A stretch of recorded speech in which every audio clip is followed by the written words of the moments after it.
Right, we'll leave this game for now. We will have reaction to bring you later in the programme because we're going to build up to the second of our live commentaries, which is a 2:30 kickoff at Easter Road.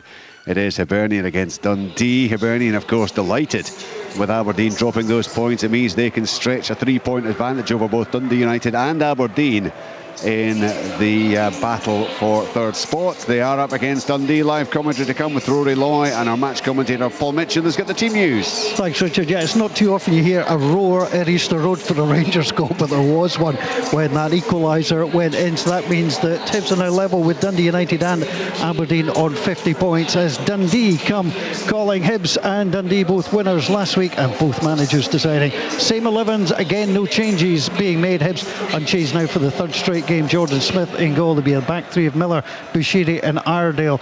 The midfield quartet, Cadden, Levitt, Triantis and Obita, and Hoylett will support Boyle and Kuhanovic up front. For Dundee, back to winning ways against St Mirren, much to the relief of manager Tony Docherty. As mentioned, unchanged Trevor Carson in goal. The back four, McGee, Shaughnessy, Robertson and Larkesh.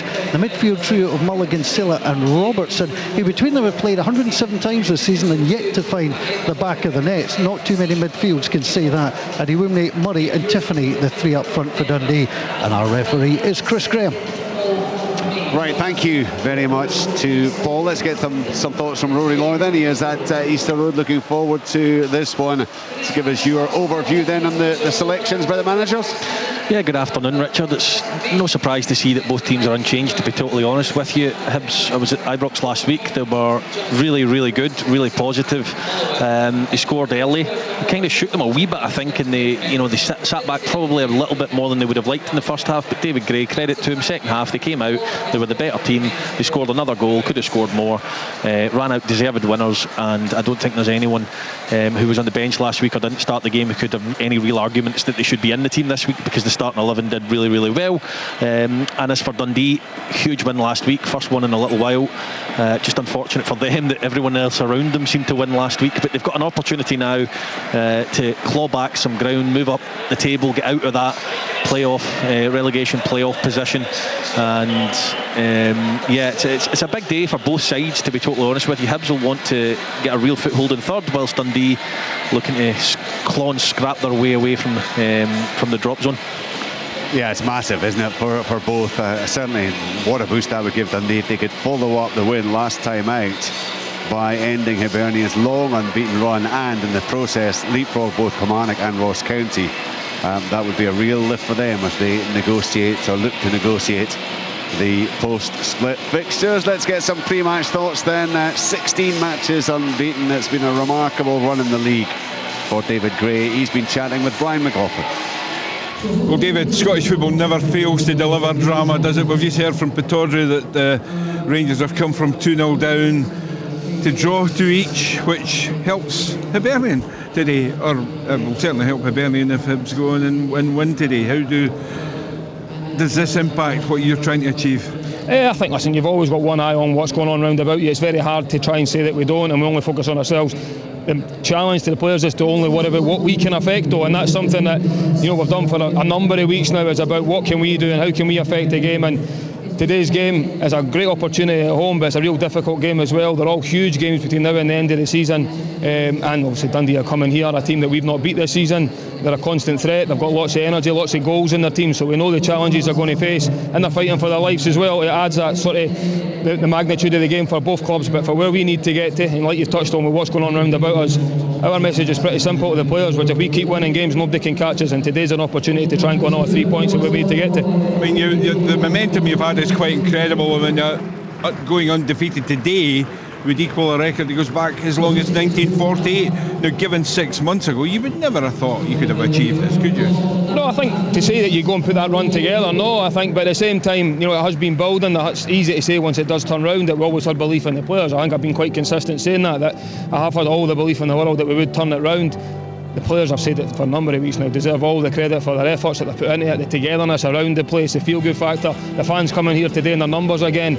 It's a fantastic club to work for and play for, and I think we're in a real good moment just now, but everything's still to play for, and we've achieved nothing yet other than the fact we've secured that top 6, but now it's about that big push for European football. How much do you use the mental aspect of the game between now and the end of the season to try and ensure that the new goals that you now have can be achieved?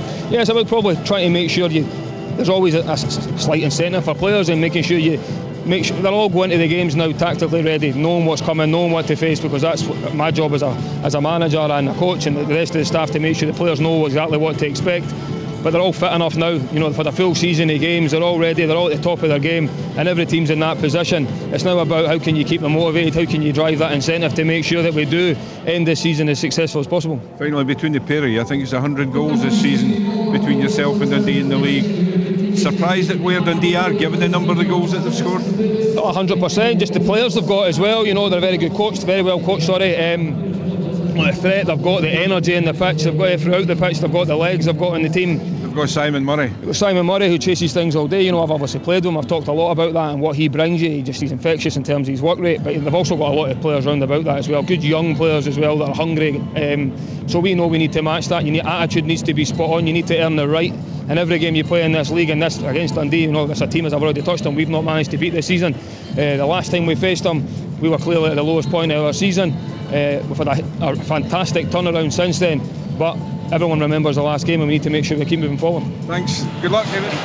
Yeah, David Gray, he's just been in charge of this most remarkable run that Hibernian have put together. You're talking about that 4-1 defeat against Dundee 23rd of November last year. They did lose to Celtic after that, but that I think was the only other. In fact, Celtic have been the only team, because they beat them, of course, in the Scottish Cup. They beat them in the league, and then they've had this remarkable run all the way throughout. And Tom, when you've got that kind of confidence, you've just won at Ibrox, you've beaten Celtic in this run as well, you've moved from the bottom of the table to become favourites for third, you must feel you can just take on any challenge, every challenge that's out there. Yeah, I think so. And what a contrast to earlier in the season when they couldn't buy a win, and all the talk is negative, and to turn it around it shows brilliant character from not only David Gray but from the players themselves,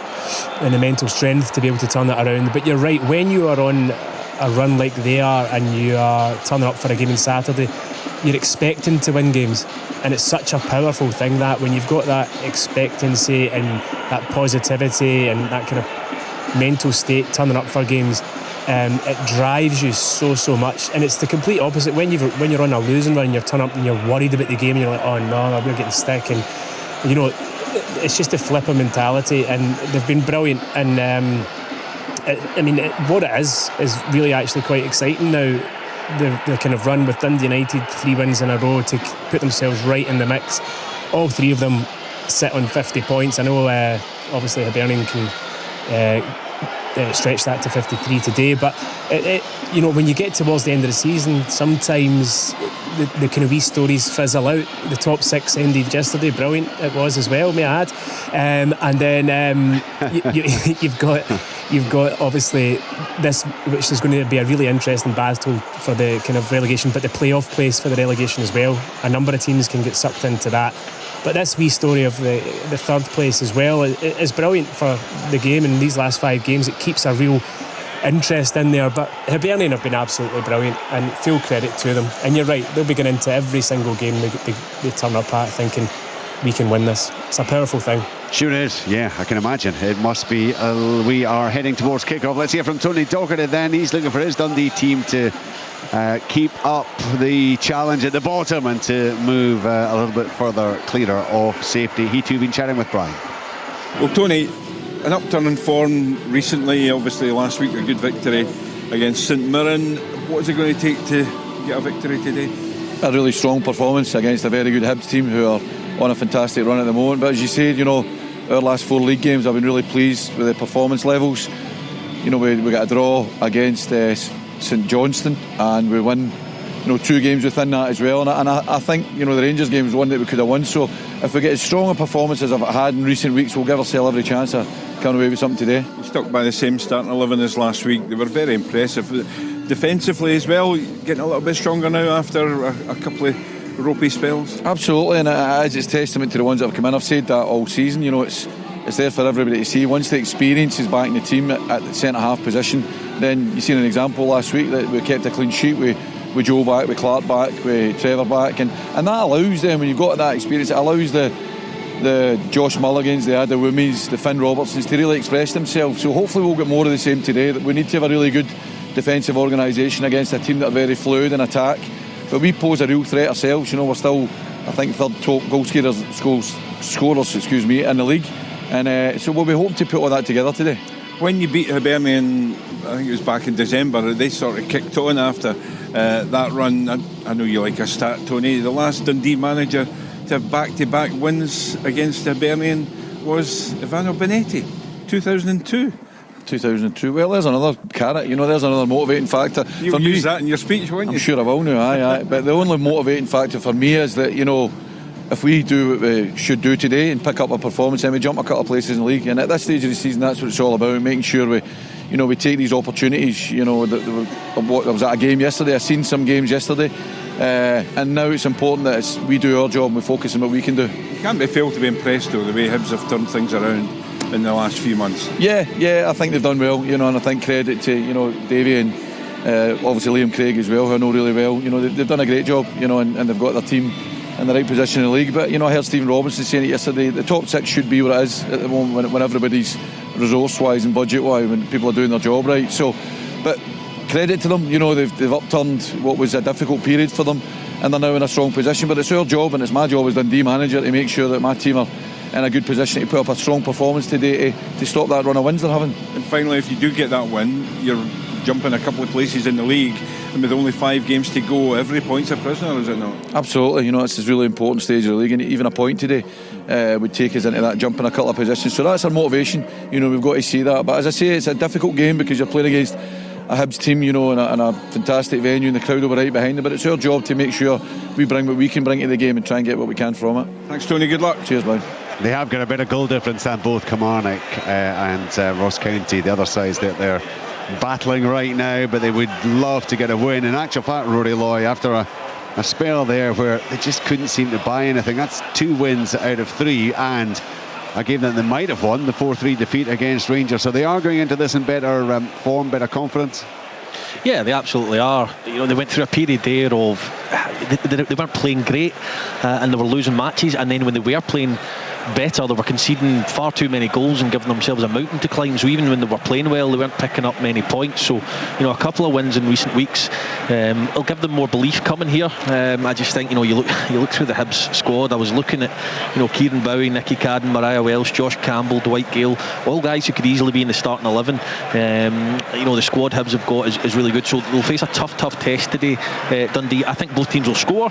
It's just a case of, from Tony Docherty's point of view, how many Hibs score, because I do believe they've got a chance here today, but given the form Hibs are in, it's going to be really tough to get all 3 points. Got to imagine that Hibernian go into this one as favourites. Remember SWPL this afternoon in the bottom half of the table. It's Aberdeen 2, Spartans 3 with about a quarter of the game to go.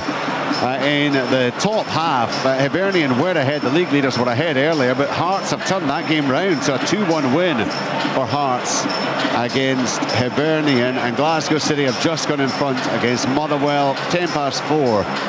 It's Rangers against Celtic. As things stand, Glasgow City would return to the top of the table on goal difference ahead of Hibernian, with Rangers 2 points back with a game in hand.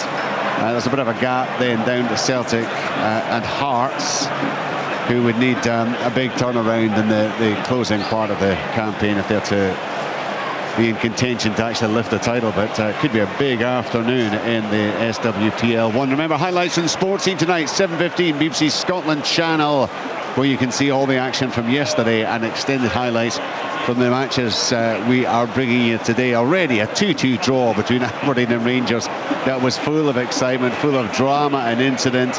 You'll get extended highlights of that one as 10-man Rangers came from behind in the second half, 2-0 down at half-time, and they eventually snatched that 2-2 draw. And then there'll be the extended action from Easter Road as well. The fans just waiting, many of them in the sunshine, for the teams to emerge, which it sounds as if they are about to do right now. In the week ahead, do remember, Monday to Friday, Scottish Football Daily Podcast wherever you pick up your podcast. Thursday we'll have live commentary on Sports Sound from 6 o'clock that evening. Second leg of the Europa League quarter-final. Athletic Bilbao against Rangers. Lots to look forward to. For now, let's just settle back and enjoy the second of our live commentary matches on Sports Sound. It is live from Easter Road. Hibernian against Dundee in the company of Paul Mitchell and Rory Lloyd. Thanks, Richard. Good afternoon, everybody. Sunshine and shade on Leith this afternoon. It's warm in the sunshine, a little bit chillier where we're located at the back of the main stand. Both teams are out. Just going through the handshakes. Dundee have broken across to right-hand side. They're in the dark blue, white shorts and the dark blue socks. Hibs in their traditional home colours, the green jerseys with the white sleeves. White shorts and white socks this afternoon to avoid the clash with Dundee. Both these teams unchanged from the last victories. Hibs impressive against Rangers. Dundee back to winning ways against St Mirren. The visitors will have Trevor Carson in goal. Will be the back four of Jordan McGee, Joe Shaughnessy, Clark Robertson and Zaid Larkesh. Josh Mulligan, Mo Silla and Finlay Robertson the midfield three. And Olu Adiwumne, Simon Murray and Scott Tiffany. The front three have got 32 goals between them this season for Dundee. For Hibs, unchanged for the third straight game, Jordan Smith in goal. What a difference he's made to Hibs back there. Lee Miller, Rocky Bushiri, Jack Ardale are the back three. Chris Cadden, Dylan Levitt, Nick Triantis is having such a good season, and Jordan Abita, the midfield quartet. And Junior Hoylett will support Martin Boyle, Michaela Kuhanovic. Our referee is Chris Graham. He's assisted by Graham Stewart and Graham McNally. Peter Stewart, no relation to Graham Stewart, different spellings of the surname, is the fourth official. And it's Peter Stewart who stands right down below us on the halfway line, communicating to the referee to let him know that we're ready to get underway. The final match of this weekend and of this Scottish Premiership campaign before the split. This one will not affect the finishing positions of the split. That is set, but Hibs are looking for points towards Europe and Dundee are looking for points to move them away from that playoff place, and potentially of course St Johnstone trying to catch them as well. Hibs moving forward. Nicky Cadden kind of mishits it, plays it down the side, picked up by Robertson. Robertson going back towards his own corner flag, hooks the ball out of play, didn't really have an out ball. Larkesh not in a great position to take it, so Hibs will have a throw level with the penalty box down to our right hand side to be taken by Lewis Miller. Miller takes it, there is nobody out there marking them. Hibs a little bit slow to take advantage of that. Miller gets a low ball into the middle, Hoylett gets the touch, laid back chance. Kuhanovic never really got his feet settled, but he did well to get his shot away, sent it wide. 57 seconds gone. Rory Lloyd. Yes indeed, Tony Docherty's down there, his fingers to his temples, screaming at Scott Tiffany, who switched off from the throw, and he was trying to organise other people and completely forgot to do his own job, which allowed the cross to come in. And it was a good touch from Hoylett, actually, lay back and ended up going over the bar. But both teams playing a similar shape, but it's Hibs who have started the better. So Trevor Carson making his first appearance of the season against Hibs, missed the 2-2 and the 4-1 victory. He wasn't first choice at the time, that was McCracken. Now ball up by the halfway line. Mo Silla picks up, lost out initially to Hoylett, but recovered by Mulligan just inside Sean Harper. He's given the ball away. Kuhanovic has it, left hand side, gets it onto Hoylett. Hoylett immediately head down, starts going towards the edge of the box, plays it out wide. Opportunity for Abita to get the ball in the middle. It'll break all the way through to Cadden. Cadden brings it down in the area. Cadden tries to work the 1-2 and eventually the ball's knocked to. It's a little free kick, just a little bit too heavy on that occasion. Triantis, free kick to Dundee. The alarm bells not just ringing, they're clanging. Yeah, they're moving the ball really well, Hibs, and really quickly, and they're switching it from side to side, and Dundee are struggling to recover. Finn Robertson a couple of times has got caught out positionally, so Tony Docherty's already spoken about leaning on the experience of Clark Robertson, of Joe Shaughnessy and Jordan McGee back there, so they'll need to try and get organising sooner rather than later. Bushiri wins the header, the ball bounces down onto Jack Ardale. Ardale out wide, left hand side. Jordan Obita 0-0, 2.5 minutes gone. Slides the ball down the side, there's no way through on that occasion. Kuhanovic, and he has to chase it down as the ball comes back onto Trevor Carson. Carson sends it long. Triantis wins the header. Boyd tries to get in behind Clark Robertson. Robertson wins the header, but he sends it wide and out of play. Arkesh couldn't gather, and it's going to be a throw into Hibs. Cadden's already got the ball in hand. He throws it into Miller. Miller gets it forward onto Triantis. Dylan Levitt waiting in the midfield, not had a touch so far. Here's Rocky Bushiri.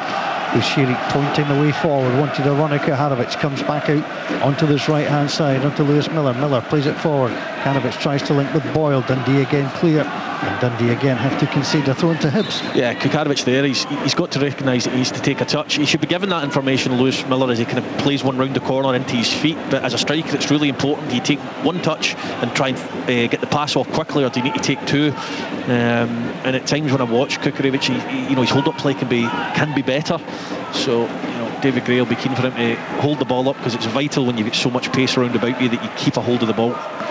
Ardale finds the ball forward onto Hoylett challenged by Mulligan. The pass does make its way out wide onto Obita, who pulls the ball back onto Jack Ardale. Ardale wears 15, brings the ball out onto this near side, still inside his own half. Lewis Miller onto Chris Cadden. Cadden plays it through. Kaharovic that time doing what Rory said, take the touch, know where it is, plays the ball back to Triantis. Lovely long ball forward, it's kept in by Obita, pulled back onto Hoylett inside the area, driving at Shaughnessy, steps back inside, got the shot away. I think that took a deflection. It did. It's going to be a corner kick. What a great ball that was, and Obita never gave up on it. Yeah, he didn't, and all the time doing this job, doing it 4 years now, Paul. I've been to Easter Road many times. I've never felt so much optimism, and just the stadium's nearly full. Hibs going about their business really well, playing some really nice stuff, and it's a credit to David Gray that he's got them in this place. Expectation has not always been a feeling round Easter Road. No. Opportunity for the first corner for Hibs. Obita's come out to the right hand side to take it. Obita flicks it into the middle. It's headed up and over his own crossbar by Mo Silly. He's under real pressure. Hibs will have another corner up from the left hand side, which Martin Boyle will go out to take. These are big moments for Dundee. They're under severe pressure. They need to sort themselves out, because Hibs are playing well. The organisation is Tony Dockett is one of his his big pluses. Yeah. You'd expect him and his team to be better organised than they have been in the opening spell in this game, because when the corners start to flow in, Hibs are a big team. They will eventually get ahead on it, and it's just whether it ends up in the net or not. But Dundee need to get a grip of the game. Clark Robertson and Rocky Bushiri receive the mandatory warning, and they continue to ignore it and push and pull each other as Boyle plays the ball in. Simon Murray heads it up towards the edge of the area. Larkesh got the next touch, but again the ball runs out of play on this right hand side, and Hibs will have a throw. Cadden will leave it for Lewis Miller. Miller drives the ball on the jersey, and he said to Chris Cadden, you take it. Bounces the ball down to him. Cadden has a look ahead, throws the ball in. Triantis gathers under pressure from Robertson, plays it on the inside onto Dylan Levitt. Levitt's first touch, but he loses out to Simon Murray. He gets a second touch, hooks the ball forward though, and Dundee might gather here. They do so. Robertson will play it round the corner looking for Tiffany. It's too heavy. Buggy Bashiri is going to try and just sweep that ball out of play. He does so. He'll earn his side. The goal kick, and again Hibs made that look easy. Yeah, they did. First time Dundee have managed to nick the ball. Dylan Levitt just taking one too many touches in the middle of the pitch. Scott Tiffany took one look at Rocky Bashiri guiding that ball out of play and thought, nah, it's a battle I'm never going to win. Yeah, sometimes you get the odd bounce, but you thought, no, won't bother. Here's a beat over the halfway line for Hibs. Plays it out wide. Kaharovic against Shaughnessy. Low ball into the box. Chance. Hoylett met it. Just couldn't get it cleanly. And I tell you what, you've got to give all the credit to Mo Silla to come back. He was almost in his shadow. Made it difficult for Hoylett. He did, and I don't know if he misjudged the pace of the ball, Hoylett, because I thought he was there. I thought he could. It's not like he was stretching to get there. It just ended up, the ball got away from him. It was a really good run from Hoylett. Good play as well by Kukarevic down that left-hand side. Hibs very impressive so far. Forward it goes by Hibs again, up towards the edge of the box, touched on by Robertson. Silla hooks it up to the halfway line. Ardale waits, plays it on the volley. Robertson returns it on the volley. Bushiri, he gets his own volley forward, and eventually Robertson gets the head flick on. So too does Silla. Brought down on the chest by Triantis. Lovely piece of play. Didn't touch the ground for about 2 minutes there. No, just keep it in there, lads. Here comes Hoylett, 0-0, but Hibs are putting at the moment. Hoylett touches the ball off, looking for Boyle. Silla with a challenge, slow to get up the Frenchman, but he's played it wide. On to Obita. Obita back on the inside, just a few yards inside his own half for Dylan Levitt, who is the sitter for Hibs this afternoon. Here's Ardale. Ardale looks up, pings the ball out to the right hand side. Larkesh wins it, tries to hit it on towards Tiffany, but it's up towards the halfway line, and Hibs gather again.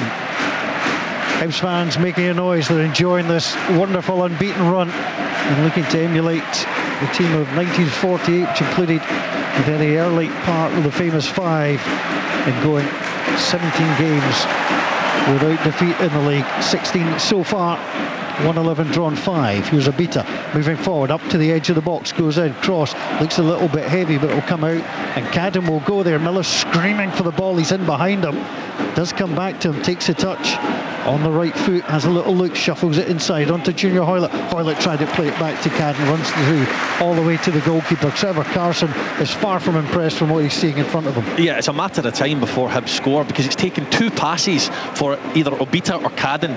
If the ball starts with Cadden, it inevitably ends up over an Obita within 2 passes, and he's just got the freedom of that side to run down, and it's the same with Cadden on this side. So Dundee really need to get their act together, because I do feel at this rate it's a matter of time before Hibs hit the net.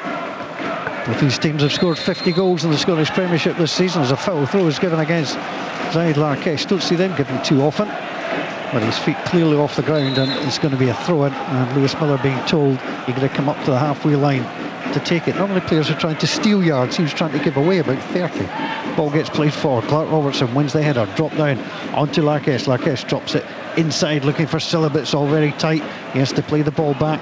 Forward it goes from Robertson. Triantis goes in there, almost gets the better of Murray. Simon Murray, not had a sniff so far. Simon Murray, 9.5 minutes gone.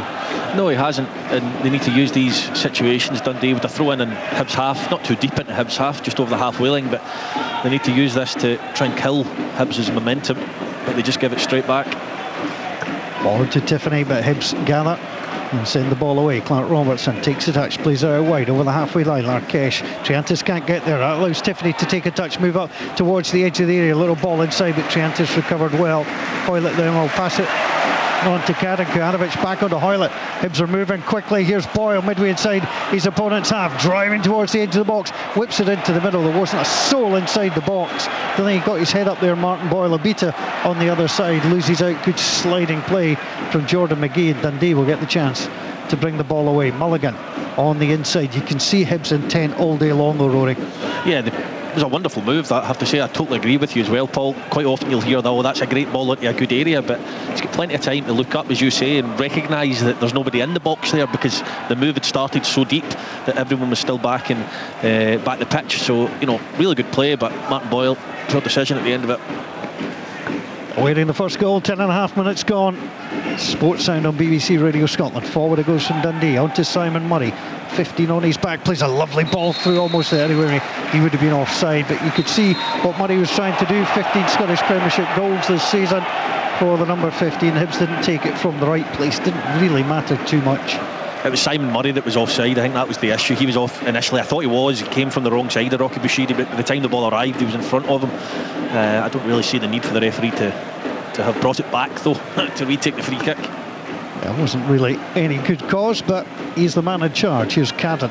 Cadden over the halfway line, on to Bushiri. Bushiri gives the ball away to Larkesh. Larkesh on the inside. Scott Tiffany brings it under control, under pressure, under duress from Cadden. Steps away from him, looks up, wants McGee to make a run out wide, and he was trying to pass it into that direction. Mulligan had stayed short, the ball went past him. Hibs now gather, played long on the angle. Boyle will chase it into the box, but the man in all light blue will come and gather.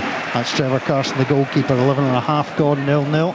Here's Larkesh inside his own half, takes a touch, lays the ball back onto Henry Robertson. Robertson on the inside to Clark Robertson. I know Tony Docherty delighted to have a more settled, more experienced back four. Joe Shockless has made such a difference. The man wearing the captain's armband, 6th straight start for him. Has a little look ahead outside his area, plays it out wide. Gets it on to Jordan McGee. McGee with the yellow boots tries to launch it over the head of Ardale. Can't do so. Ardale clips it forward. Kanovic gets the touch. Levitt goes in there, but Silla might pick up. Silla, strong ball just bouncing off him a couple of times that he held on to it, and then fouled by Triantis. I think it was a series of fouls rather than just that one in the end. Yeah, it was. Dundee do get the foul in the end, but I know Simon Murray will run all day and he'll close the Hibs defence down, but they look to be a little bit more patient and creative with their play. A lot of long balls so far, but they have been under pressure. Hibs with the advantage in terms of the possession and efforts towards goal, and it remains goalless, and Dundee with the best chance to settle in here. Robertson, there's the opportunity, hearing something from his goalkeeper. Robertson plays it down the side, looking for Simon. He's inside his man, lovely touch, gets the shot away. Good save from the goalkeeper. He slid in right on the outside, just got beyond Cadden, and Smith had to be alert and was. Yeah, it's a really good idea. Very simple, but very effective. Played down the side. Hibs don't react well to it, and as soon as you get the other side of your defender in that position, he can't touch you, because it's a penalty all day long if you go down after contact there. Simon Murray maybe takes an extra touch more than he needs, does get the shot on target, but a decent enough save in the end. Well, Simon Murray, 21 goals for the season, 15 in the league, looking to add and tie up with Dazamai, who scored yesterday. He's on 16 for the Scottish Premiership. Top goal scorer. Tiffany tries to get through, can't do so, has to turn, lays the ball back onto Robertson inside onto Silla onto Robertson looks to flick the ball up. Finlay Robertson tries to play it through. Rocky Bushiri is there, gets the touch, knocks it behind. I'm not quite sure what Rocky Bushiri was claiming for, because he clearly got the touch. It's a corner. Simon Murray wants a penalty because he feels that Rocky Bushiri clipped him, but it's never a penalty in a Winter Sundays, in my opinion. Ball's been won by Bushiri, and the balls went out, and he's caught Simon Murray after it, but it's not a penalty. Yeah, there is not a chance in the world. The referee is saying hold on a second. I tell you what, there's no chance. That has to be check over. It is. I mean, that was bizarre. And the ball was clearly out for a corner. Dundee, though, have a corner. They whip it in. Goalkeeper backpedaling, has to go to his far post, hook the ball away with his left hand, and McGee will allow the ball to run out of play for a throw. Awkward one for the keeper. It was. He did well in the end. He actually, from our vantage point, he's not the tallest goalkeeper in the world, is he? But he's done very, very well in recent weeks and since he's come into the team, and it's been a foundation to build from Hibs' point of view. But Simon Murray, he'll run all day, and he'll claim for anything, as we've seen there, Paul. Yeah. He's the most tactical 6'1" goalkeeper that I've seen. There's not a chance he's 6'1" as the ball comes in. And out it comes all the way onto Mulligan. Mulligan plays it back to Shaughnessy. Shaughnessy around the corner to Mulligan. Mulligan plays the ball in, and Hibs get the ball clear. Johanovic at the edge of his area tries to work the 1-2 to get the ball away with Ardale. Does so, he's under pressure, but he's still going. Excellent play trying to find Boyle. Silla just sat there and read it. Plays it up to Jordan McGee. McGee lays the ball back to the halfway line. Back inside to Silla as well. Silla being told you've got to transfer it out. And it is dug out onto this near side. Clark Robertson is there. Arkesh will gather. Move over the halfway line. Still going. It's good play by Finlay Robertson to open things up. Tiffany under pressure from Chris Cadden. His brother is back and available. He's on the bench. Is Nicky Cadden, coming back after injury. Dundee have it on the halfway line. Started to come into the game a little bit more, Dundee. Well, I actually think they started with a 3 at the back. The way they lined up to begin with Jordan McGee alongside Shaughnessy and Robertson, but the game's developing. It looks more like a back 4, and that's helped certainly with more players in the middle of the pitch. Dundee moving forward. Larkesh outside the box. Left hand side, plays the ball in. It wasn't an easy one for Mulligan to take, and the ball laid back onto Silla. Silla now plays it out wide, again outside, left hand side. Simon Murray tries to curl the ball in, headed away easily by Jack Ardale. Dylan Levitt will chase after it, he'll be second to it. Finlay Robertson is there, plays it inside onto Mo Silla. Silla tries to move away from Hoylett, got caught, and that just knocked him off balance. Free kick to Dundee. Shaughnessy will come forward and look to deliver. Hibs have won the last 2 Scottish Premiership matches without conceding. The last won 3 in a row without losing a goal back in 2018 with the Black Dundee, Simmer and Hamilton. So looking to find a way to get past Dundee today. But the Hibs will face this free kick. Finlay Robertson, Scott Tiffany standing next to him. Tiffany breaks off to the right hand side. Robertson hooks it up far side of the box. There's jersey pulling going on between both Miller and Robertson. They both turn and complain to the referee, and probably just as well that they were both holding. Yeah, they were both at it. Very difficult for the referee to make a call one way or the other, to be totally honest with you. But no harm, no foul, because there was no opportunities created in the end. Hibs launch it long, goes out of play. Mo Silla allows it to run out of play. And Dundee just slowly getting themselves back together here after a really quick opening from a Hibernian side. Well, what a run they're on. 38 points on their unbeaten run. In the last 8 games alone, the form team of the Scottish Premiership, the only side to take 20 points or more from the last 8 Scottish Premiership matches, but it remains 0-0. Dundee throw the ball in, looking for Murray, but it's Ardale who steps in ahead of him on that far side, midway inside the Dundee half to head the ball out of play earlier on today. Aberdeen 2, Rangers 2. Aberdeen 2 up at half-time against 10 men. It didn't end well for them. Ball gets played forward and dropped down. Clark Robertson lays the ball off short. Here's the opportunity to get things moving from Robertson. Back to Larkesh. Larkesh is it forward. Tiffany. The flag has stayed down. He's trying to get away from Cadden. He's up at the edge of the box. He'll gather just outside. He's now driving in at Cadden. Turner's going to try and curl that one, and Cadden made the block. And it breaks to Junior Hoylett at the edge of the area. Hoylett immediately plays it forward, but it's intercepted by Joe Shaughnessy. Shaughnessy will drop it down to McGee. McGee will send it outside the box, right hand side. Waiting for it is Josh Mulligan. Mulligan thinking of driving at Ardale. He does so. Ardale steps his foot in front. The ball deflected. Ball goes behind, and Dundee have come into this one. Yeah, they have. They really have. Hibs started so well. Dundee were all over the shop, but not conceding in that period certainly has helped. And a few passes in the middle of the pitch and a slight tweak in shape has just helped Dundee get a foothold in the game. Well, they beat St Mirren last week by 2-0. They haven't won back-to-back Scottish Premiership matches this season, Dundee. One of the reasons why they're in trouble. The sun is out again at Easter Road as Dundee, those players gather just to the left-hand side of the penalty spot. It will be an outswinger. Scott Tiffany is the only man inside the 6-yard box for Dundee. Andy Wimmy does the same. Hibs only marking as the ball comes away. Triantis gets that header away. Dundee trying to get in there through Larkish, but Hibs are going to break. It's 2-on-1. Kuhanovic plays it out wide to Hoylett. Hoylett takes the touch, plays it back to Kuhanovic. Kuhanovic takes the touch, still trying to close him down. It's the post. Got the shot away brilliantly. Carson was beaten, but it rattled the frame and came back out. Here's Junior Hoylett outside the box. Hoylett in. Here's Dylan Levitt. Levitt with a chance, just wide. Great play from Hibs. Great counter-attacking football. And somehow Dundee survive. Yeah, he's got to score, in my opinion. If you're 1-on-1 with the goalkeeper, you've got to show a little bit more composure and tuck it in the inside of the post. That may seem harsh, but that's a huge opportunity in the match. Really well worked. The 1-2 with Junior Hoylett, who makes a good decision. He times his pass well. He plays Kukarevic in goal, and he's got his hands on his knees at the moment. He'll be replaying that because he's got to score there. Glorious chance. You felt the expectation in the stadium rise, but it wasn't to be. Just one goal in his last 8 for the Ukrainian, and he almost had Hibs ahead. He's playing well though. He's been involved in the game. A lot of good stuff. He had that poor touch early doors, but ever since then he's been really good. Hibs opening up again on that far side. Jordan Abita, good deputy for Nicky Cadden. Little overstep into the area he goes. Lashes the ball into the crowd.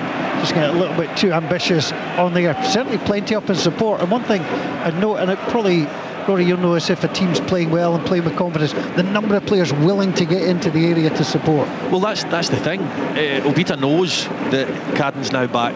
Now, Obita deserves to be playing because ever since Cadden's been out, he's been phenomenal. He's been very good, and that's the joy that Dave Gray's got. But that's, as a player on the pitch, you don't want to get in. No one wants to get injured, but a slight knock or whatever else, you don't want to bring yourself off the pitch because you know that the person waiting in the wings is going to step in and make a difference. You don't want to get suspended. You don't want to give up that jersey for any reason whatsoever. So you need to be on top of your game all the time if you want to stay in the team. Because if you look at the bench, Dwight Gale, Josh Campbell, Mariah Welsh, Bowie, Cadden, O'Hora, it's a pretty strong bench. Yeah, certainly the Hibs squad has gotten very competitive. There's been some players like Dylan Levitt, Jack Ardale, who are not really involved in the first sort of third of the season and have found themselves in and are stuck. The ball comes out from Dundee, sent long, goalkeeper has it. Triantis played to him, back onto Rocky Bushiri inside his box, onto Dylan Levitt. Levitt clips it out wide. Opportunity for Ardale to drive it forward. Kuhanovic tried a little back heel into Hoylett. Needs to take that touch again there, Paul. He has to make that decision to take the touch. Somebody breathing down his neck. Yes, you can ask your teammate to tell you he's there. You've got to recognise it. Yeah, the back heel went nowhere. Dundee coming more into the game. 0-0 so far. BBC Radio Scotland, Sunday afternoon, as Boyle is played through inside the box, left hand side up against Shaughnessy. He'll step inside trying to find the space. Shaughnessy with a block and a good hook away from Mo Silla. Mo Silla does the dirty side of the game. He gets into position, he helps sweep things up, and he was there again. Now Dundee, Mulligan on to Tiffany being pursued by Triantis, and by pursued I mean fouled. Free kick to Dundee. Yeah, Simon Murray was holding his run. Tiffany doesn't get his head up. He was under pressure, but there's a real opportunity there had he managed to lift his head and play him through it. Ball gets played back to Joe Shaughnessy. Just a really good defending, by the way, that one-on-one with Mark Boyle. Yeah, read it well, knew what Boyle wanted to do. Martin Boyle, having scored in the last 4 Scottish Premiership matches, leading to become the first Hibs player to score in 5 in a row since Christian Doidge did it back in 2019. Watched him score a not dissimilar goal to Kukurevic's chance in this game last week at Ibrox, and he just had no doubt when he ran through on goal that he was going to find the back of the net. Do you find there are some players that excel in that, and there's some players that often think too much if they got too much time in the one-on-one? Absolutely, yeah. You get more natural finishers and you get more instinctive finishers. The biggest one you could think of instinctive wise is probably at this moment in time in the league is Dessers. For a spell it was Dyson Maeda, but Maeda's got everything. Shows that coolness and composure. But yeah, I would fancy Boyle to score in that situation over Kukurevic. Ball gets bounced down onto Shaughnessy sends it forward. Jack Iredale brings it down on the chest, clips it out wide onto Jordan Obita being pursued by Finlay Robertson, but it'll come out wide and it's going to be taken in there by Obita. Has to play it off Harry Wimrick, and out of play it goes on the halfway line. Ball thrown in, opportunity to play the ball back onto Rocky Bushiri onto Lewis Miller on to Cadden on the halfway line. Hibs looking to push their way forward. Hibs haven't beaten Dundee this season, 2 apiece at Easter Road, and Hibs got thumped 4-1 at Dens. Jordan Obita have been sent off. Chris Cadden scored early in that one. Dundee went on to score 4 times. Well, they did get a hand in an own goal from Triantis as Dylan Levitt picks the ball up in the midfield. Kuharovic all alone in the centre circle, can turn, spin, get himself forward, plays it out wide onto Chris Cadden, edge of the box, trying to go on the outside of Larkesh did well, slides, blocks, ball gets pulled back by Cadden, onto Miller, inside it comes, Triantis takes the touch, looks ahead, plays it out wide onto Obita. Hibs are playing lovely football, by the way. Here's Obita, lovely little shuffle, and Wimney will block, it goes behind, it's another corner kick, it goes the way of the home team, 0-0. Hibs are playing well when they've had opportunities to go forward. Dundee's shape's slightly better now, with Mosilla just sitting in front, and then they're almost man for man after that, so it's taken Hibs maybe 3 or 4 passes to get the ball into the wider areas, whereas before it was just 2 and they were getting out the other side. So Dundee's slightly better structured, but when Hibs pass the ball, they pass it with intent and meaning, and it's easy on the eye, you have to say it. Hibs with a corner kick from that right hand side, 0-0 so far, looking for the breakthrough. Bushiri is standing right beside the goalkeeper. He's being pushed away. Miller breaks onto the near post. Miller tries to get it, touch it in. It's Rocky Bushiri who's having a wonderful goal scoring season. That's his 4th of the season, and he just hooks the ball into the net, worked his way free. 26 minutes gone. Hibs 1, Dundee 0. Well, that is how you stick the ball in the back of the net. Unbelievable finish for the big centre back, Paul. Ball comes into the box and you don't think there's any way he's going to be able to get it in the back of the net, and I think it's his left foot. He wraps his instep round it and it flies past Trevor Carson before he's got a chance as he runs over and gets his high fives from the bench. 1-0 Hibs. Oh, sometimes football's a simple game. Got his way free, little hook into the far corner of the net. Rocky Bushiri broke away from Clark Robertson. And Hibs, you have to say, on the balance of play, deserve the lead. Yeah, they do. I did say as well, one of these corners, they're going to get first contact at some point. I didn't expect it to be with the boot of Rocky Bushiri, more likely the head. However, full credit to him as the fans chant his name. It's a magnificent finish with the left foot. Well, Rocky Bushiri is sometimes put upon, but he started the last 24 matches for Hibs, the only player to do so, a real cornerstone of this Hibs side. And as unlikely as sometimes that may have sounded, he really has grown into this role. One thing that's really impressed me is his reading of the game and his composure. I always knew Rocky Bushiri, not unlike Rubizic up at Aberdeen, he can defend his box, he can be aggressive. It's those moments where you need to show a bit of composure and an understanding of the game, which I wasn't sure he had in his locker. He's proved me wrong over the last 6 months, because I was up at Tannadice the night Ekdita and O'Hara etc were playing, and they really struggled. Iredale came on, looked out of his depth that night, but my goodness, has Bushiri and Iredale really grown into this Hibs team.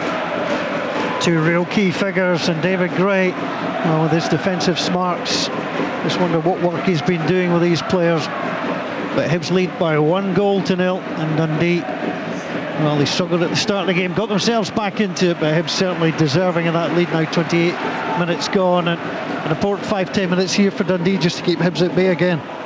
Yeah, Hibs will be baying for blood. They'll want to grab another couple of goals as early as they can, and they're certainly playing well enough to do it. Obita plays the ball into the middle, hooked away by Silla, comes back onto Lewis Miller. Miller inside his opponent's half. Tony Docherty urging his men to come out. They're sitting very deep against this Hibs team. Lewis Miller plays it forward. Triantis with a little touch, and then just moves the ball away as Robertson closed him down. Plays it to Ardale. Ardale gets it out wide onto Obita, up against Wimmick. Obita clips the ball in, solid header away that time by Jordan McGee. And Triantis goes after it again, takes a little touch, plays it round the corner, well kept in. He's been fantastic, Triantis. Best player on the pitch so far, in my opinion. Triantis, what a player he has become for Hibs. Under 23 international player. Certainly be looking at moving up to the full Australian squad, but the man from Sydney certainly has blossomed, and still only 21. He looks like an experienced player. He does, and one thing I would say is, you know, he does give the ball away from time to time, but he doesn't always take the safe pass, and that's going to happen from time to time. And for somebody who's probably more defensive than he is attacking in that midfield area, his composure on the ball, takes nice touches. He's the catalyst for that switch of play I was talking about. Everything's going through him at the moment, and Levitt in beside him is winning a lot of tackles in there. Levitt got bundled to the ground. The referee was happy that the challenge was legal, so it will be a throw-in to Dundee as the ball is out of play. Martin Boyle is complaining to referee Chris Graham. Chris Graham has a little look. Not sure if he's indicating for the physio to come on or not. That was a mixed signal. His physio stands down below just in front of the dugout. Bag in hand, but not required. And Dylan Levitt limps his way back onto his feet. And Dundee will have a throw on that far side. So we've had the opening goal in this one. We've had 2-0 nils in the last 7 between these sides, but certainly we didn't expect it to be goalless, and Hibs have the opening goal. It's a poor goal to concede. I mean, I know every goal's avoidable, but ball into the box from a corner, not being touched, and you know, Bushiri gets in front of his man and Abel's volley in the net. It'll be disappointing from Tony Docherty's point of view that that's the type of goal. For all Hibs' good play, that's the type of goal they concede. Yeah, certainly not helpful. Hibs' 51st league goal of the season. They've conceded 41. Dundee have also scored 50 coming into today. That's their 68th they've conceded, and that's the reason why. One team's in the top 6, one team's in the bottom. That's a lot of goals to concede. So, opportunity for Jordan Smith. Free kick given just outside the Hibs box, left hand side. You still feel a ripple of energy around this stadium. These Hibs fans are enjoying these good times as the ball gets played down the side. Kuhanovic tries to find Hoylett. Hoylett not sure where the ball landed. Mo Silla comes in and gathers. Silla on that right hand side takes the touches to play it back to Shaughnessy. Shaughnessy takes a little touch, goes to the right hand side and hooks over the halfway line. Bushiri wins the header, gets it up onto Junior Hoylett, who does well to keep it in. Back to Jordan Obita. Obita has it on the halfway line, turns, spins and plays it back to Ardale. Ardale starts to break across the centre circle, was taken down late with the balls with Boyle, and Boyle tries to hook it out to Silla. Silla blocks the ball though, and it's coming out wide, and the opportunity for Hibs again to build. Hoylett onto Obita. Boyle made a great run to. Inside the ball comes to Levitt. Levitt gets the ball across to Hoylett, and Obita working well down that far side. Hoylett comes short when Obita goes behind him, and vice versa. Superb to watch, it really is. Movement off the ball, accuracy and speed of the pass between Hoylett, Obita, Triantis, Levitt. They're all getting in on the act. Well, Hibs do look like a team that are unbeaten in the last 16 league matches. They're knocking the ball about well, they're enjoying it. Everybody's looking for the ball as well. They are, yeah, and when a team's playing like that, you want to be a part of it. You want to get as many touches as you can. It's enjoyable, powerful, as Stephen Thompson described it. There's the opportunity for Hibs to get it up to the halfway line. Jordan McGee steps over the ball. It's going to go in behind to Kuhanovic. Kuhanovic wins it well, and back inside onto Levitt, inside his own half. Cadden is in all sorts of space. What a ball that is, and he's kept it in. Runs down the line. Cadden now attacking the edge of the box. Cadden comes in brilliantly away. Flarkow sends it across, and it's missed at the back post by Hoylett. Came through a whole pile of bodies. Not sure the Canadian thought it was going to reach him, but if it touched him, it was 2-0. It was. I mean, he sends Larkish into the stand with the away support with that little shimmy. The body does Cadden, and he drives forward. I'm thinking, shoot, maybe that's a striker in me, but he tries to cut it across, and Hoylett's got to score. Triantis plays the ball across the box. Jordan McGee had no idea if there was somebody behind him, so he slides in and turns the ball behind. Dundee looking a little bit see here. It's that quick switch of play. I mean, I've mentioned it all day long, the amount of room Cadden's in there, but you need the ball to be good first of all, and Levitt's ball was phenomenal, right on his toe. The first touch from Cadden was good. He takes on his player. These are things you practice in training all the time, and it's pretty impressive to see it coming off on the match day. It's still only 1-0, and Dundee do have dangerous players, but Hibs got a bit of a second wind here, Paul. 33 minutes gone. Hibs with a corner from the left-hand side. Hibs leading by 1-0. Rocky Bushiri, he hadn't scored a senior goal prior to this season, on the score sheet yet again. Can he do it again? The ball comes in, Bushiri out with his head, the goalkeeper patting it down just in front of him and gathered. And Jordan Obita accidentally, I say in air quotes, running into the goalkeeper to stop him. Why not? Worst you're going to get is a foul against you, and it stops the momentum of Dundee there, who tried to move it forward quickly. Here's Silla, plays the ball back to Shaughnessy. Shaughnessy back on to Trevor Carson. Carson 4 clean sheets in 21. Certainly not going to add to those today as the ball comes all the way back through to him. Dundee just need to hang around for the next few minutes. They have been under pressure. They haven't lost to Hibs this season. They went last through a season unbeaten against Hibs in 2001-2002. Ball comes out onto this near side. Cadden takes the touch, halfway line, sends it round the corner. There's an opportunity for Karovic. He's under so much pressure, but did well to play the ball back to Bushiri. Bushiri back out wide to Miller. Miller up to the halfway line onto Cadden. Cadden takes the touch. Larkesh blocked it. Cadden picks it up again. Silla goes in, tries to get the touch. Nice play from the Frenchman onto Robertson. Tiffany takes his eye off the ball. It runs out of play.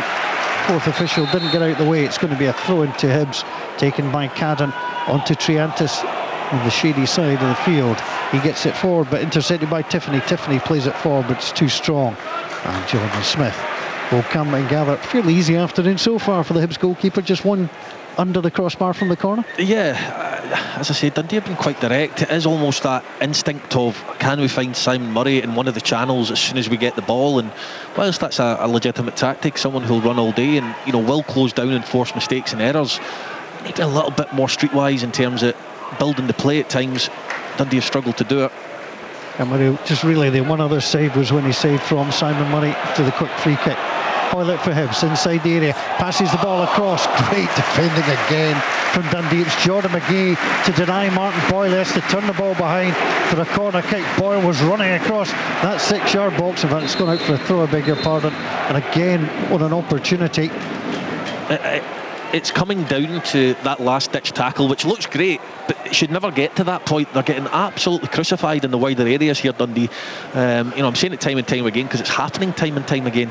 Larkesh, yes, very good one-on-one defender, but you can't allow somebody to run at you, as often as Cadden's doing, because inevitably he's going to get past you at some point.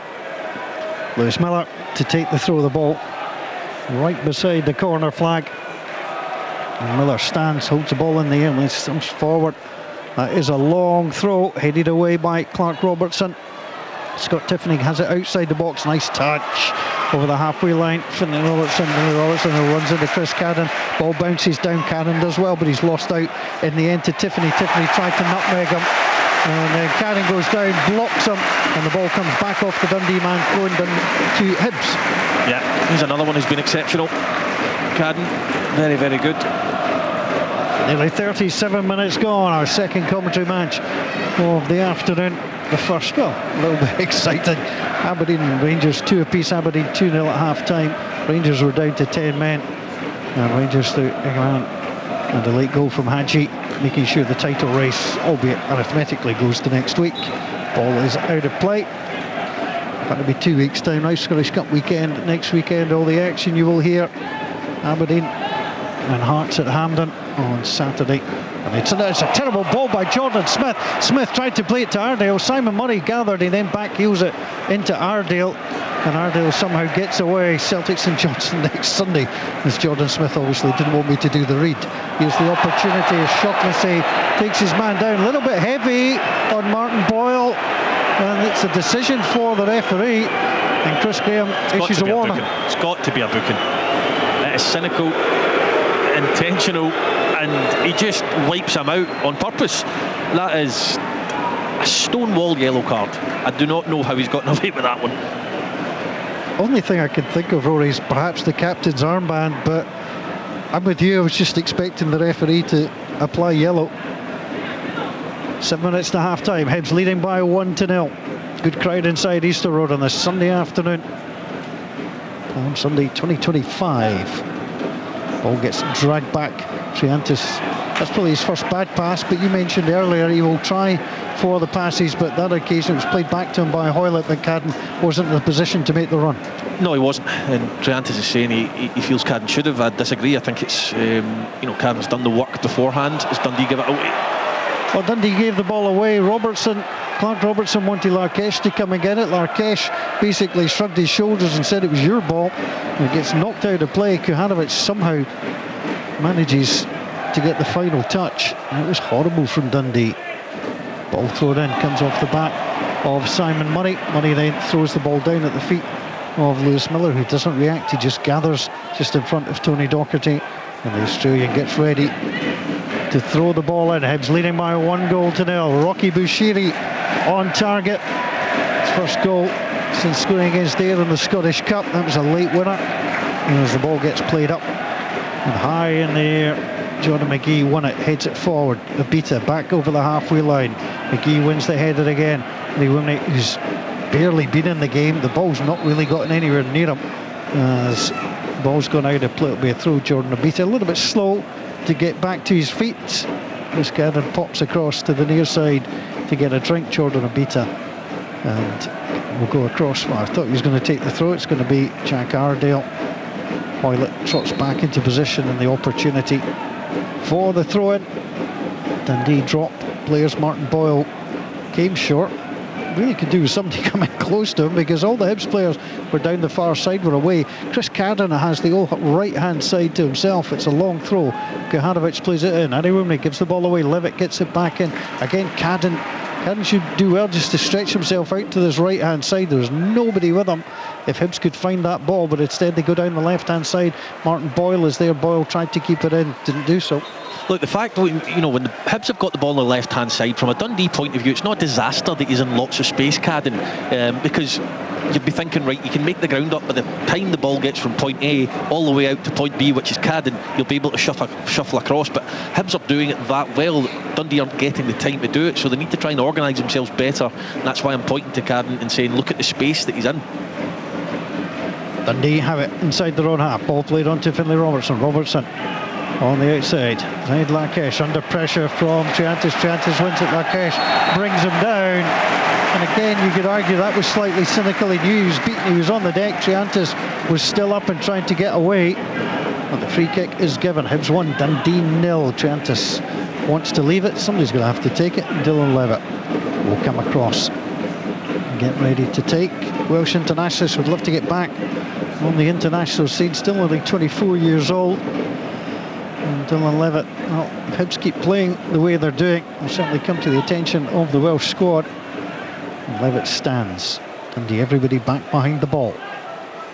Levitt strikes it right-footed up towards the edge of the box. Silla wins the header, drops down. Kuhanovic steps in, gets the shot away, head back across. Could be a chance here. Miller stayed forward, got the shot away. It's blocked outside the box, comes back to Jordan Obita. Out wide again. Lewis Miller, the right back in a left wing position. Takes a little touch, twist, gets the cross in. It's deep chance. And headed behind.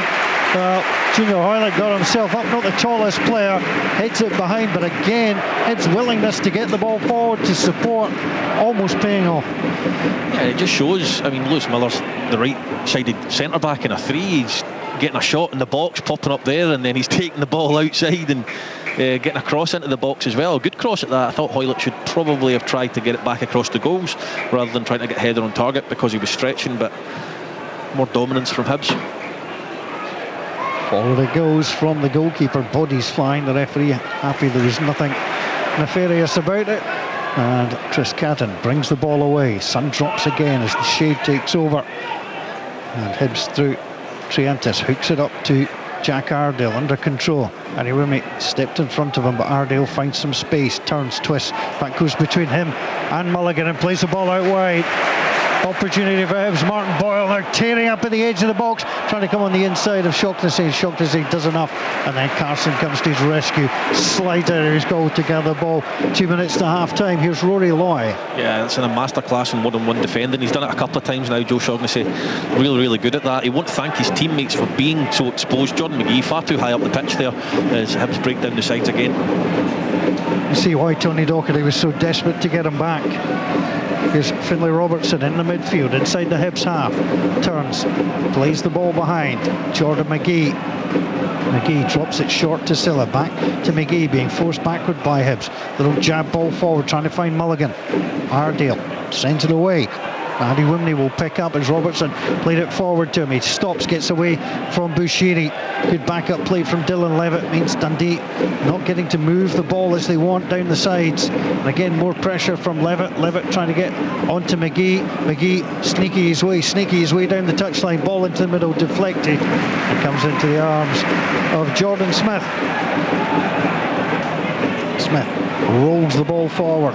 Cadden being tracked back by Tiffany. Tiffany does enough to halt the run, but Cadden's still got the ball inside. Nectar Triantis. Triantis driving forward. Lovely pass onto Hoylett. Hoylett failed by Joe Shaughnessy, and there's the yellow card. Got away with the first one, not the second one. First yellow of the match. Yeah, the referee must have said to him, look, any form of foul in any capacity after that last one, you'll be in the book, and that's exactly what happens. But Cadden again, so positive driving forward. Was he going to let that go? Free kick taken quickly, and the referee's basically saying, look, I've got my book out. Yeah. It's not easy to write the word Shaughnessy quickly. Well, that's true. To be fair, he should have penciled it in after the last tackle, because it was coming. Here's Hibs with a chance just before half-time, just waiting on the board from Peter Stewart going up, but he's taking note of the caution as well. And now goes back to get that board, just trying to have a look, see if he can sneak a look in the little area as the ball gets played forward. The free kick headed away, back into Triantis. Boyle tries to get underneath it, breaks down and comes on to Mulligan. Mulligan takes the chance, he's trying to get away from three players, and Miller says, I won the ball. Mulligan goes down, wanted the free kick. Hibs, Bushiri, Kuhanovic low with a shot, just wide. One additional minute to be played. Mikula Kuhanovic came so close, the edge of the box was fed well and just went wide. I mean, spoke about, Lewis Miller popping up in the box, picking crosses in the box. I'm now witnessing balls getting whipped into Bashiri's feet with his back to goal, popping it off first time. These centre-backs for Hibs have been great, as has Cadden and Triantis and Hoylett as well. He's popped up in good areas. Kuhanovic really unlucky not to find the bottom corner there. Yeah, at the start of the season, O'Hara and Ekpiteta were the first choices in the centre half. Hibs were playing a 4, they've gone to 3, and now Miller, Bushiri and Ardale, and that trio at the back, they've been pretty solid. Hibs leading by 1-0 half-time. It's just a few seconds away. That will be the biggest frustration for David Gray. Whilst they've not that is half-time. We'll get Rory's thoughts in a moment about the biggest frustration for Hibs. But at half-time, warm applause for the home team. They started so quickly against the Dundee side, who weren't quite sure what to do, but they found some footing. But in the end, Hibs had too much for them. The goal coming after 26 minutes. Rocky Bushiri, corner kick from the left. He hooked the ball home. Carson had no chance. The ball tucked into the back of the net. Half-time at Easter Road. Hibs 1, Dundee 0.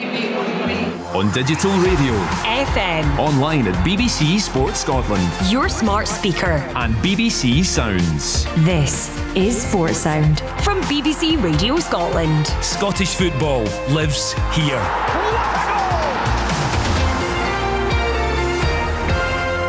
Last time in the Europa League. Can he score? Kelly's boot saves the penalty. Listen to this crowd now. They can appreciate how much he's kept Rangers in this tie, going over to Spain for the second leg. Rangers keep a clean sheet. Another incredible European night. European football lives here. 10-man Rangers nil. Athletic Club Bilbao nil. Catch the second leg live on Sports Sound. They're at home, but we'll go and give it our best shot and try and get through into the semi-finals. Rangers in the Europa League, Thursday from 6. Listen on digital radio or ask your smart speaker to play BBC Radio Scotland Extra. So join the guys on Thursday night for the second leg of that Europa League tie. Rangers, you would not count them out given some of the results that they have somehow fashioned over the course of this season. One of those came earlier this afternoon, 2-2 draw here at what is now a deserted Pittodrie, but it was full of life and full of supporters earlier on. Aberdeen 2-0 up at half-time. Egaman and Hadji with the goals in the second half to level it up for 10-man Rangers. Ross McCausland sent off just before Papa Gay got Aberdeen second. Leighton Clarkson had fired the Dons ahead with a magnificent free kick in the 31st minute. Action-packed it was, and Rangers emerged with a draw. We'll get reaction from here in just a moment or two. Let's just get some reflections from Rory on the opening 45 there at Easter Road. From what I've watched on the monitor here at Pittodrie, I've got to say it's just been pretty much total dominance from the home side, hasn't it, Rory?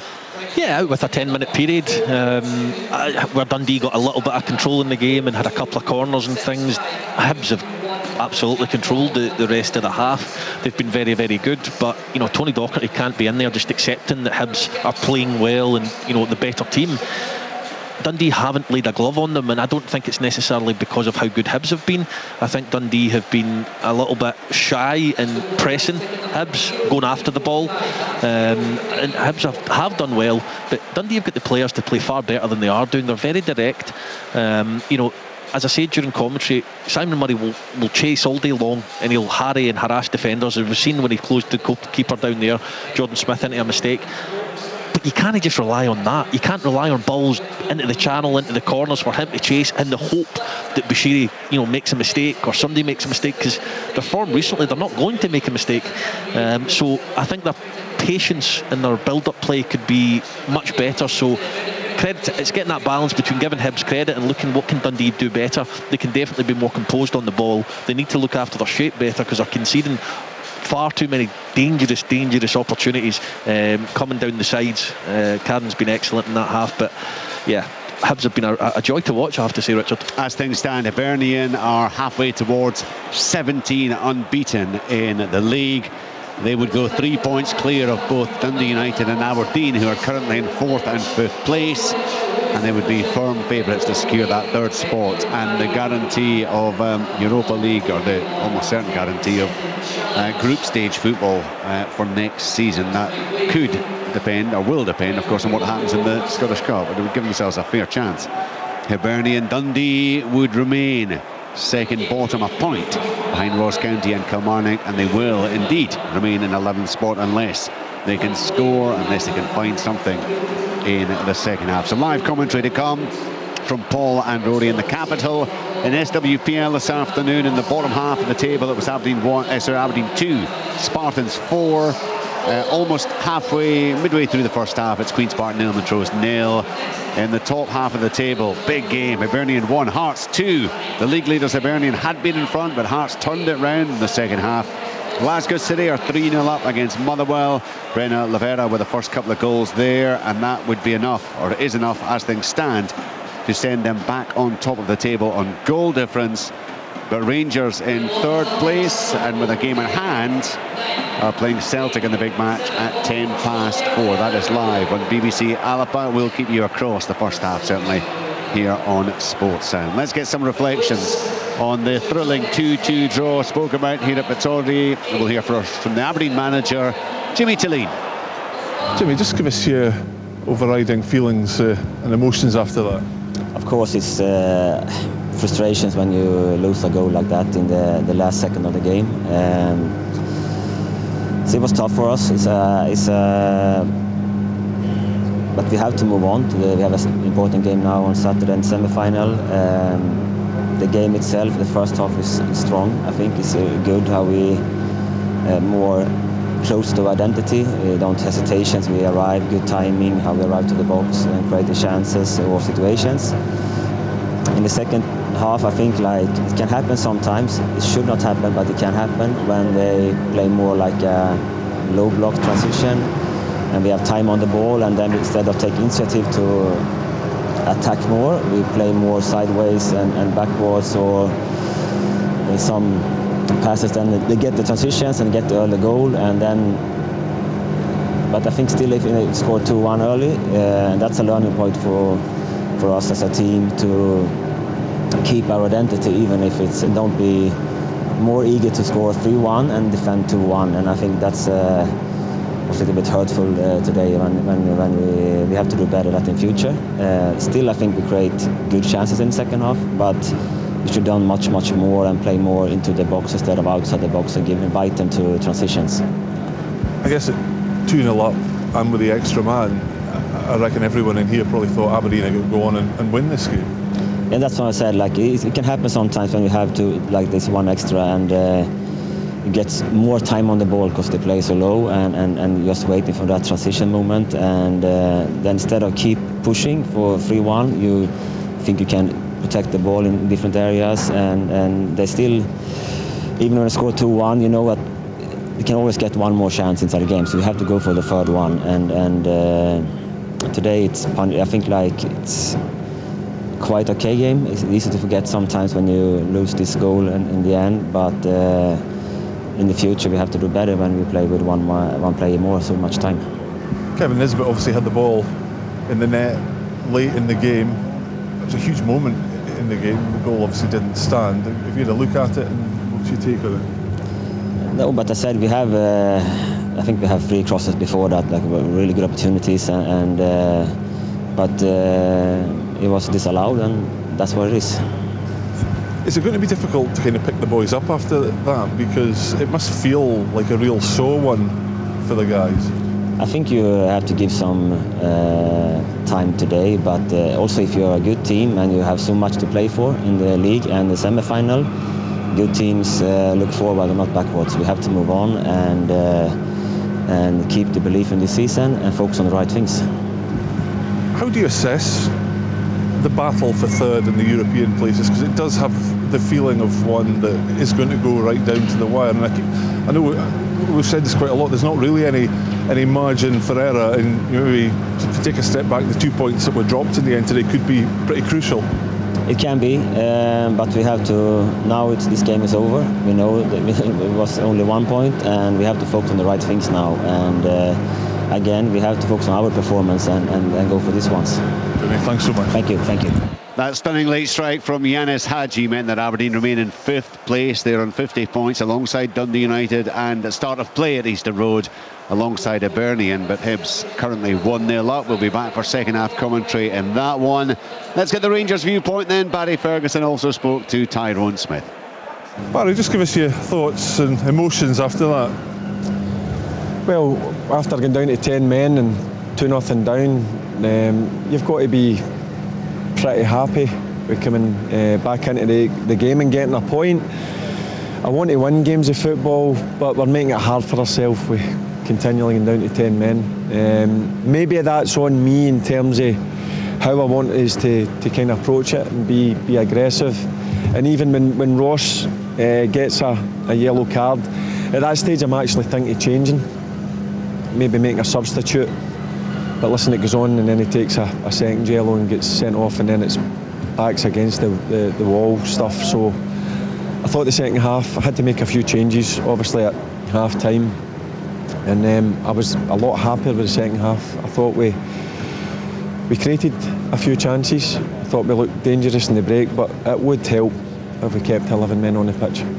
In terms of the sending off, were you disappointed perhaps with the fact that Ross, already being on a booking, made the rush? Yeah, that's something he needs to learn. Maybe he's just trying to impress too much. But again, I'll kind of shoulder a bit of that as well. Maybe I should take the responsibility away and make the substitution. But I thought because he has had the experience of playing games that he would understand that you can't just fly into tackles after being on a yellow. So that's something that Ross will learn, and hopefully he'll get better at. The ball in the back of the net at the end of the first half, what have you seen it again? Have you taken that? Yeah, I don't think you can see whether it's an or out. That's the issue. Look, I don't want to get into it and don't want to get myself in trouble, but again, I've only had one look at it. My staff and analysts have had a look at it. Listen, it is what it is. It looked into me. Obviously, the referee makes a decision. We're disappointed with it, but listen, we just got on with it, and thankfully, as I said, we get back into the game. At 2-0 down and a man down at the break, a lot of teams could have gone under completely. You must be happy with the character that the group showed to come away from this game with something. Yeah, that's one thing that I've tried to drill into them. But we've got to get a lot better at a lot more things. But look, one thing about them is they'll dig deep for me. They showed a bit of character, a bit of desire, but we don't help ourselves. That's the issue I have just now. And I know I make a lot of changes, but that's on my shoulders. I made the decision yesterday.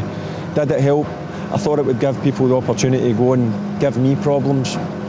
And then obviously we get the sending off, and then I need to shuffle the pack again at half time. It's no ideal, but look, one thing about the boys, I've got to give them credit, is they never give in. They kept going to the end, and thankfully we got that equaliser. Things got a bit heated on the pitch after the final whistle. What actually? A bit of handbags. Listen, it's a bit of passion. I don't mind that. Aberdeen players were showing a bit of passion.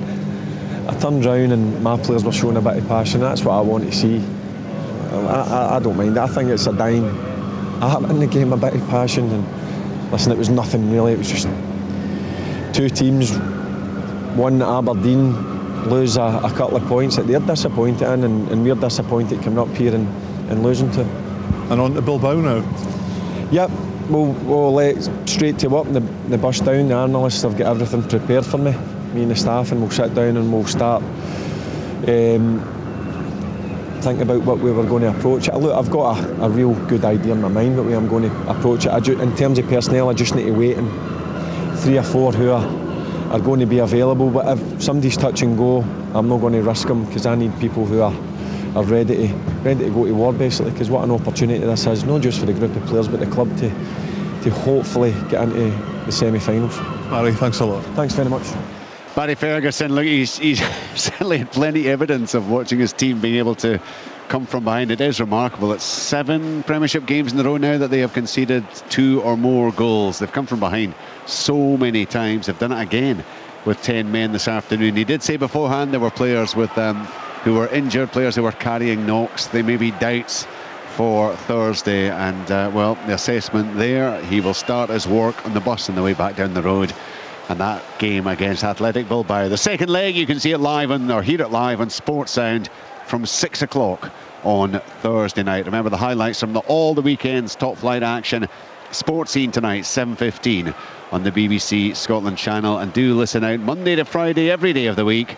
The Scottish Football Daily podcast with all the very latest football news is available wherever you pick up your podcasts. That will certainly, the episode you pick up tomorrow will be reflecting on events at Easter Road, where Hibernian are 1-0 up and in a strong position to maintain this remarkable run that David Gray has led his team to. Unbeaten in their last 16 Premiership matches. They've gone flying up the table from the bottom right up to 3rd place, and as things stand, if they can see this out, they would open up a 3-point advantage over both Dundee United and Aberdeen. Can they do so, or can Dundee find a way back in the second 45 minutes? Stick with us here on Sports Sound and BBC Radio Scotland for full live commentary. Hibernian against Dundee with Rory Loy and Paul Mitchell. Thanks, Richard. When Dundee rattled in that 4th goal against Hibs to win by 4 goals to 1, they were 7 points ahead of the Easter Road side. Hibs, if they win today, will be 19 points ahead of Dundee. What a change there has been, and it has been unbelievable. Dundee coming into today looking to beat Hibs to Hibs in back-to-back games for the first time in the top flight since January of 2002, when they won 3 in a row under Ivano Benetti. Those were the days at Dundee, and we shall see if they can come from behind. It's not something they've done too often, and they have the opportunity to do so today. They have won 2 of just 17 matches. They've lost the opening goal, one of them against Kilmarnock, the other against Hibernian. Larkesh is off at half-time. No great surprise there, perhaps. The changes made. Amari Samuels is the player that's introduced. Silla picks up. Samuels has the ball on that far side. First touch for him. Plays it forward. Dundee coming from left to right. And the dark blue, Hibs in the green. Ball into the box. Tiffany is there. Tiffany turns, spins, gets blocked, and Hibs will just thump the ball clear. Triantis up to the halfway line. Shaughnessy waits, plays the ball forward. Miller tries to get the head flick in. He does so. Plays it wide onto Chris Cadden. Cadden forward onto Kuharovic. Kuharovic up against Shaughnessy. He has to be careful. The only player yellow carded so far in the game. Here's Miller.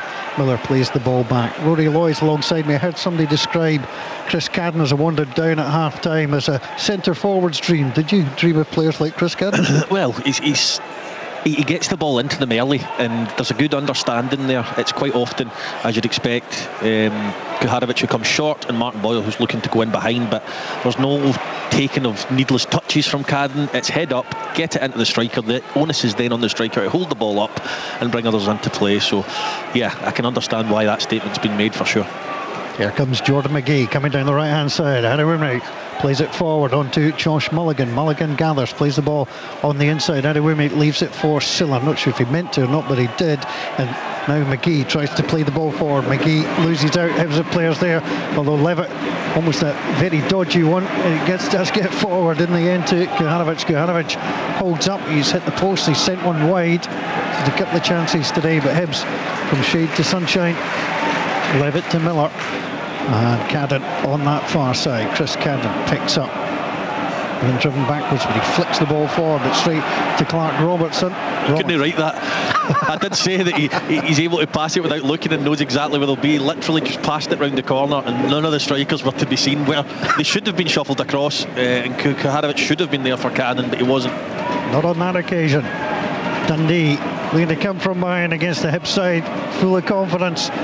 Remember, Dundee United, Hibs and Aberdeen all on 50 points in the race for third place. Hibs are normally on 53 with this win, and then we'll wait for the fixture computer to do its stuff. Well, the Hibs might find themselves on their travels once more than they would perhaps like to when things come together in the shuffle. We shall see. Ball played out wide onto Samuels. Horrific first touch straight to Kuharovic. Kuharovic midway inside his opponent's half, takes the touch, leads it around the corner. Trent's brilliant ball onto Boyle at the edge of the box, trying to shape up. Shaughnessy meant he couldn't get the shot away. Still going. He's going sideways though, hitting a lot of players. Shaughnessy again, right place for Dundee. 1-2 almost work between Miller and Boyle, and Samuels will gather, open things up. Andy Wimney trying to get away on that left hand side. Ardale bit early. Andy Wimney's got pace. He might try and get away from Ardale. Ardale recovers, wins the ball, shoves him to the deck. Ball back over the halfway line, and it is with Junior Hoylett. Hoylett launches it into the middle. It's going to be too far for Martin Boyle. Comes all the way through onto Trevor Carson. Here are the thoughts of Rory Loy. Yeah, well, Amari Samuels has went from doing some pretty good things to the downright ridiculous, to be honest. I mean, what he was thinking there with that touch, I have no idea. It was, you described it as horrific. I mean, it literally bounced off him and created an opportunity for Hibs. The ball then finds him its way back to him, and he does really, really well to set Adewumi away. But it was good defending in the end as Dundee just see the ball out the pitch again. But it's an interesting start, that's to be fair from Amari Samuels. Yeah, we're seeing the good and the bad, and he is the only change at half time. I'll run you through the teams in a moment. It's still a forward onto Mulligan. Andy Wimney has got the opportunity to run up to the edge of the box, plays it into the middle. Horrible ball.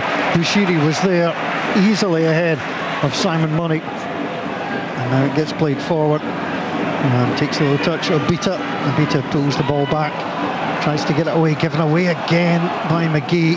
Hoylett picks up onto Obita. Obita clips it forward. Kuharovic trying to get the touch on to Levitt. Josh Mulligan is in there. Mulligan plays it open onto Finlay Robertson, just 22 years old, 21st start of the season. Back into Mulligan. Mulligan thought about the shot, and I'll tell you why in a minute why he wasn't going to take it. The ball gets played out wide. Here's Amari Samuels. Samuels into the middle. Andy Wimney almost in there. Jordan McGee coming in, gets the header. It's an easy save in the end for the goalkeeper. Andy Wimney was in a much better position, but couldn't get contact. No, he couldn't get contact. I think it was Jordan McGee at the back post. He just couldn't generate the power. It's from a standing start. The ball's got no pace on it, and it's a comfortable take in the end from Smith. But at the Wimmy before, he tries to cross the ball into the box. It's just a pass. It should be a pass into Simon Murray's path to go and tap the ball into the net. He gets it all wrong. But that was a huge opportunity for Dundee. Not so much the header from McGee, but the Adewumi one. Here comes Dundee again. Dundee moving from left to right, long from the goalkeeper. Tiffany brought it down and now can play it out wide. Here comes Jordan McGee. McGee takes the touch round the corner to Mulligan. Mulligan gets it into Tiffany. Tiffany under a little bit of pressure, lays the ball back to McGee. McGee on to Silla. Silla will open it up again from the shaded side of the field to the sunshine on that far side. Oh, the shade is creeping further and further across. It's almost at halfway. In the centre spot. Here comes Mulligan for Dundee. Mulligan drops his shoulder. There's a little run. Good play. Mulligan into the box. He bursts trying to get past Obita. Obita makes it hard for him. Ball runs behind. Great defending from Jordan Obita. But this is what I was going to mention, Rory. Mulligan, Silla and Robertson, the three midfield players for Dundee. 107 appearances between them this season. Not a single goal between them. Now, Silla's a sitting player, but they're not getting any real goals from that midfield area.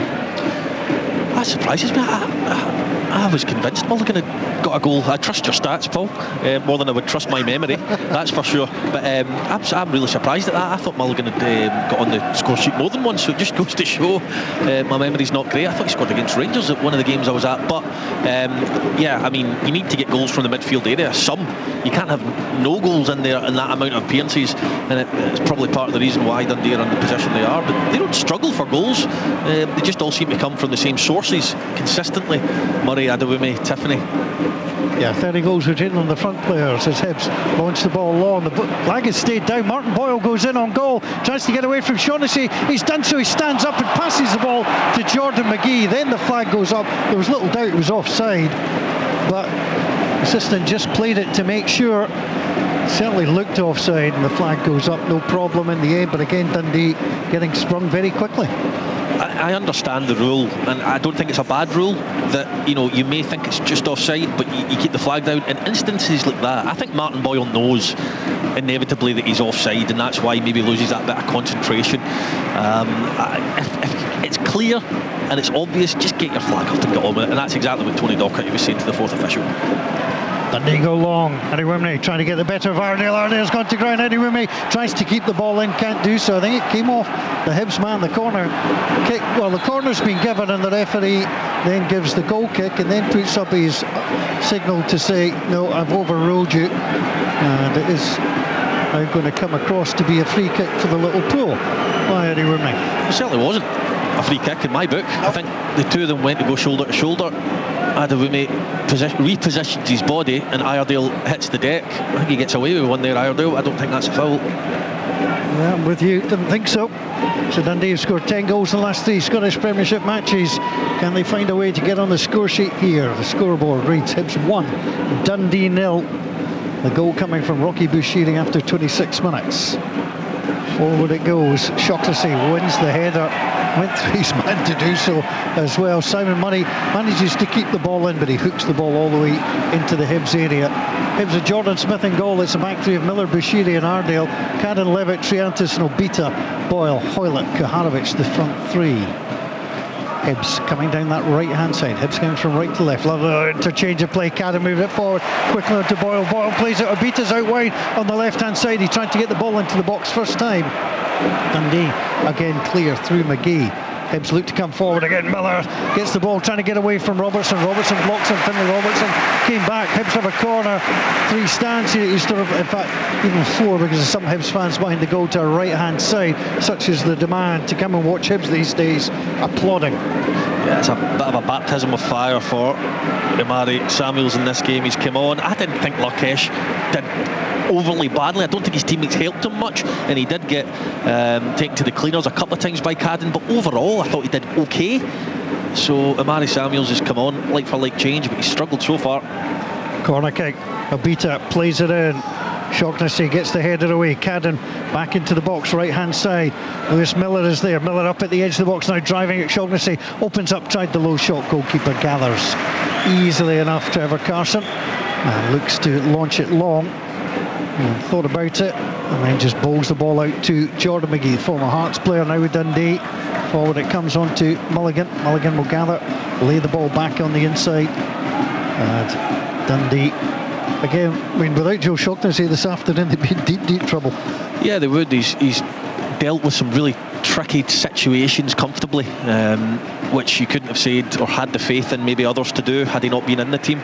so he's probably part of the reason it is still only 1-0. And whilst it is still only 1-0, I'd like to see more from Adewumi, because he's a talented player. I've seen him turn up in big games this season and do fantastically well. Even there, the ball's played up to him. He needs to get in front. He needs to show more. Well, they blocked Ardale there, the ball into Murray. Murray and Mulgather up to the edge of the area. He comes, plays it, and he takes it on his left foot, tries to get the strike away. Miller in there, then the flag goes up, which I think Rory Loy was expecting to come a little bit earlier as well. But Dundee showing a little bit more menace. Yeah, I said in the first half they were really passive. They didn't go and press Hibs as much as they should have done, and the fact that Hibs were so easily gifted possession of the ball, and all it takes there is Adewumi to go in and closing and get nearer the ball, and it deflects into Murray's path, who's offside. He shouldn't be offside, but yeah, that's all it took. A little bit of pressure. Dundee trailing by 1-0. Hibs looking for win number 12, unbeaten in 17 it would be today. 11 wins, 5 draws coming into today. It's an amazing run, including victories against Rangers and Hearts, Dundee United. As the opportunity for the throw for Hibs comes in, Jordan Obita throws it in. Silla read it, kept the ball in. Silla under some pressure again from Kuhanovic, and Obita wants the yellow boots on down there. The ball does go out of play, but the referee said Kuhanovic was pulling on the jersey, and the free kick goes the way of Dundee. Jordan McGee getting the ball back from Jordan Obita, and Dundee will try and move this ball forward. Martin Boyle calling for it. Launched long. Bushiri brings the ball down. Dropped across onto Dylan Levitt. Levitt onto Obita down the side, the left-hand side. And Shaughnessy has to head the ball out of play. It's that situation there, Paul. Trevor Carson comes across to take a free kick. He's got options to pass the ball 5-10 yards to try and build our way up the pitch. He just hoofs it up the pitch in the hope that Simon Murray might be able to beat Rocky Bushiri in there. And all of a sudden they give the ball away and they're back under pressure. Yeah, Bushiri against Murray. You take Bushiri 90% of the time. Here's the opportunity for Hibs to lead by 1-0 under pressure. Mulligan in the midfield. Levitt went down.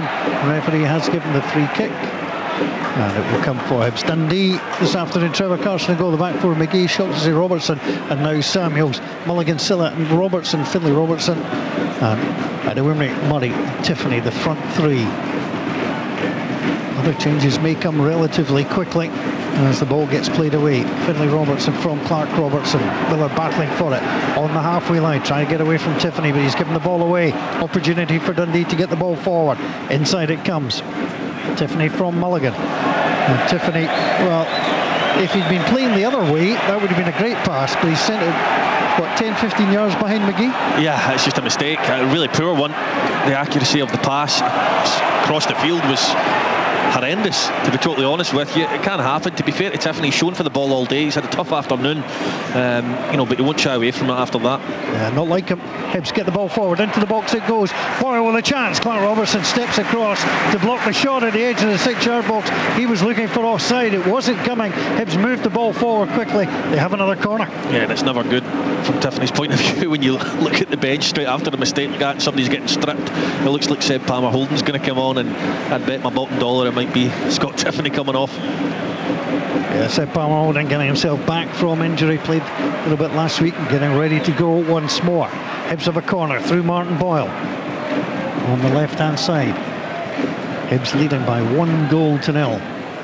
Boyle steps up, scoops the ball in there, headed away well by Jordan McGee. Good player to have in those situations. Ball up to the halfway line. Ardale round the side onto Boyle. Boyle trying to get away from Simon Murray. Murray knocked the ball out of play. Former teammates having a little word with each other as the ball gets rolled back down. Dundee are thinking about the change. I'm not sure they're quite ready. Now they will come and bring the board up. Let's see, it is Scott Tiffany who will be withdrawn. And like you, he's never hit, but that last pass may have just been the last straw. Yeah, I mean, I don't think it's just based on that pass. A change has to come inevitably at some point, I think, to get Dundee back into the game. Seb Palmer Holden, different type to Scott Tiffany. You quite often find Tiffany's the one to come off in these situations, so I don't think it was down to that. What was just a mistake? It can happen. I like Tiffany, always looks for the ball, as you mentioned, very lively. Well, he has been popped onto the bench for now. Hibs 1, Dundee 0, the last of the matches in the Scottish Premiership before we go to the top 6, bottom 6. 3 different teams in the top 6 this season compared to last. Silly Rangers, St Mirren all in as before. Here's the opportunity for Mulligan to move forward, bundled down at the edge of the box. Jack Iredale was coming. Mulligan was cute. I think he saw the defender and just decided to stop. And Jack Iredale threw him Kuhanovic as well, and the opportunity to get the ball across here. He stopped so suddenly, Josh Mulligan, that Kuhanovic's pace and that he was running at, it was really impossible for him, out with disappearing to get out the way. So it was a foul though, in fairness. It's a big opportunity for Dundee. Billy Robertson getting ready to deliver, and it is a smidgen outside the box on the right hand side, just beyond the apex of the area. It's leaving a big gap at the front post there. Ball is whipped in, it's deep, it's Lewis Miller who wins the header up to the edge of the box. Bodies flying, free kick awarded. That's good defending from Lewis Miller, but Rory, that's not good from a Dundee perspective. That's criminal. I mean, Clark Robertson, Tony Dockett spoke about experience. You recognise you're not going to win it. Don't push him with 2 hands and make it so easy for the referee to give the free kick, because you don't know where Lewis Miller's header's going to end up. It could end up going back into the box when he's under pressure. It could land at the feet of one of your players, but you just relieve all momentum and pressure by making a really daft decision. Hibs leading by 1-0. They last trailed on a Scottish Premiership match back in February up at Tannadice against Dundee United. They went on to win by 3-1, scored a couple of goals very, very late that night. And Jack Iredale gets ready to play the ball forward from the throw. Iredale whips the ball well over the halfway line. Shaughnessy allows the ball to bounce and has to turn and play the ball out of play. Well, from a throw-in, basically, I mean, they've gone almost from inside their own area all the way up to the edge of the box here. Hoylett from Obita. Obita pulls it back onto Junior Hoylett. Hoylett almost pulled the trigger. Silla tried to block, so he didn't play the ball. Obita, that's poor. He just goes the other side. And Seb Palmer Holden and runs the ball out of play.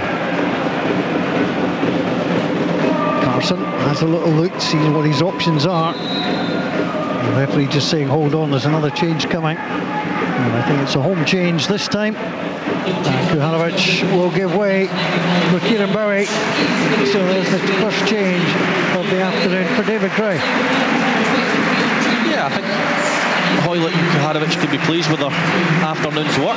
Kuhanovic, as any striker will be coming off the pitch, will be disappointed he hasn't scored a goal, because he should have scored a goal. Some of his link-up play has been good at times, but his movement's been impressive. His willingness to work for the team has been impressive. Hoylett as well, he's been a little bit more quiet than he has been in recent weeks, but picks up good possessions, links the play well, and again, a decent afternoon. But whilst it's still sitting at 1-0, I don't think David Gray will be too comfortable. Josh Campbell is the other player coming on, appearance number 140 for Hibs. Comes on for Junior Hoylett. And Bowie immediately will park Clark Boyle. Just in behind them will be Josh Campbell. If I'm Bowie as well and I'm Campbell and I'm coming off the bench, I'm looking at Hoylett and Kuhanovic performances today and going, not done badly, but if I can make an impact in this last half an hour, I'm starting next week. Long ball over the halfway line. Bushiri wins the header.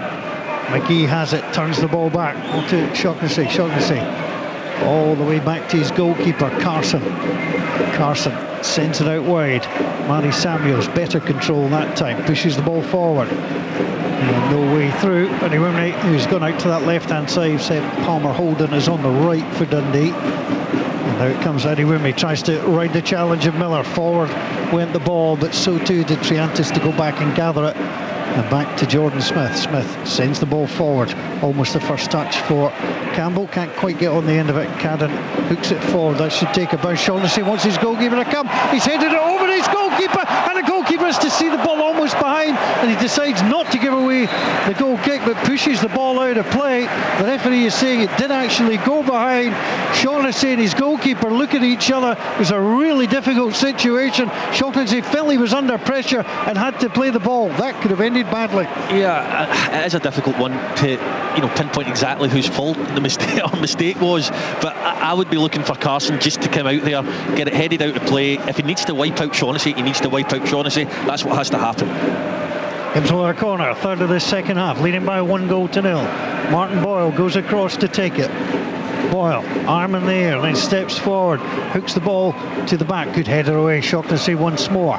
Chris Cadden's outside the box, he'll gather up against Finlay Robertson. Played out wide onto Lewis Miller. Miller's got the chance to drive inside the box, cuts inside Robertson again.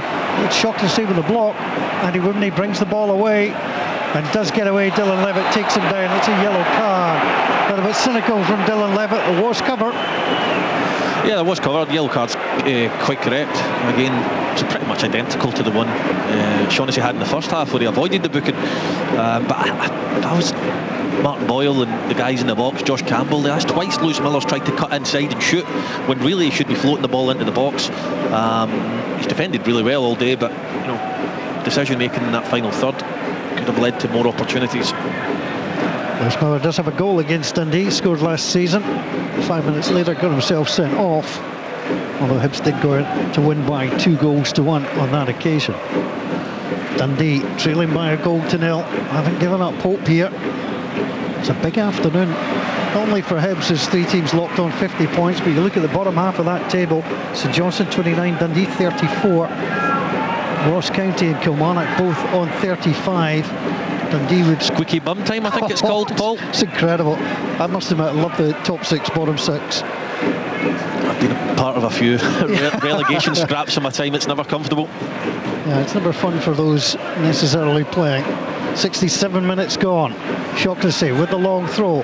Bushiri with a simple header away. Silla waits for it, ducks down, plays the ball onto Finlay Robertson. Robertson on the right hand side, back to Shaughnessy. Hibs everybody back behind the ball. Silla, ball into the middle. Bushiri won the header away, breaks outside the box onto Robertson, trying to find Simon Murray, former Hibs player.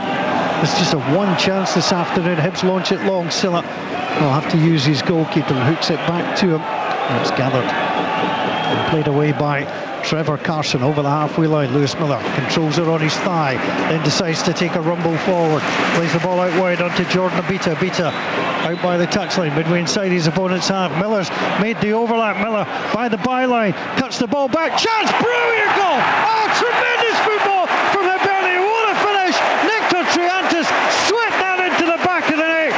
Carson with no chance. Brilliant football. Hibs 2, Dundee 0. Yeah, I'm just watching down below. Tony Dockett is not happy. It comes from Adewumi and Seb Palmer-Holden's reluctance to actually show for the ball and come and take it. No pressure on Miller whatsoever. He drives forward, plays the ball to Abita, plays it down the line, and this time he does cross it. He does get his head up, exactly what he should have done previously, and he's bowing, sweeps the ball into the net. Fantastic finish with the left foot, and Hibs, you have to say, on the balance of play, deservedly 2-0 up. Well, it was terrific football all the way. Just a wonderful finish. And it was just such a build-up. I mean, he's done it all afternoon, Miller. Played the ball back and brilliantly finished into the back of the net for Kieran Bowie.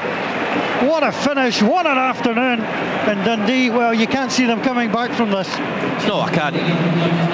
I can't at all. I think Hibs, they look composed, they look good.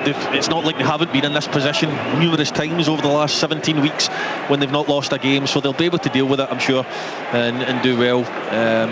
But I just think Adewumi and Seb Palmer-Holden, they've got to put some form of pressure on Miller there. He literally takes the ball, runs 30-40 yards without so much as a bit of contact. Ethan Ingram is on, Jordan McGee is off. So Bushiri and Bowie, the goal scorers for Hibs this afternoon. And it really was a terrific finish.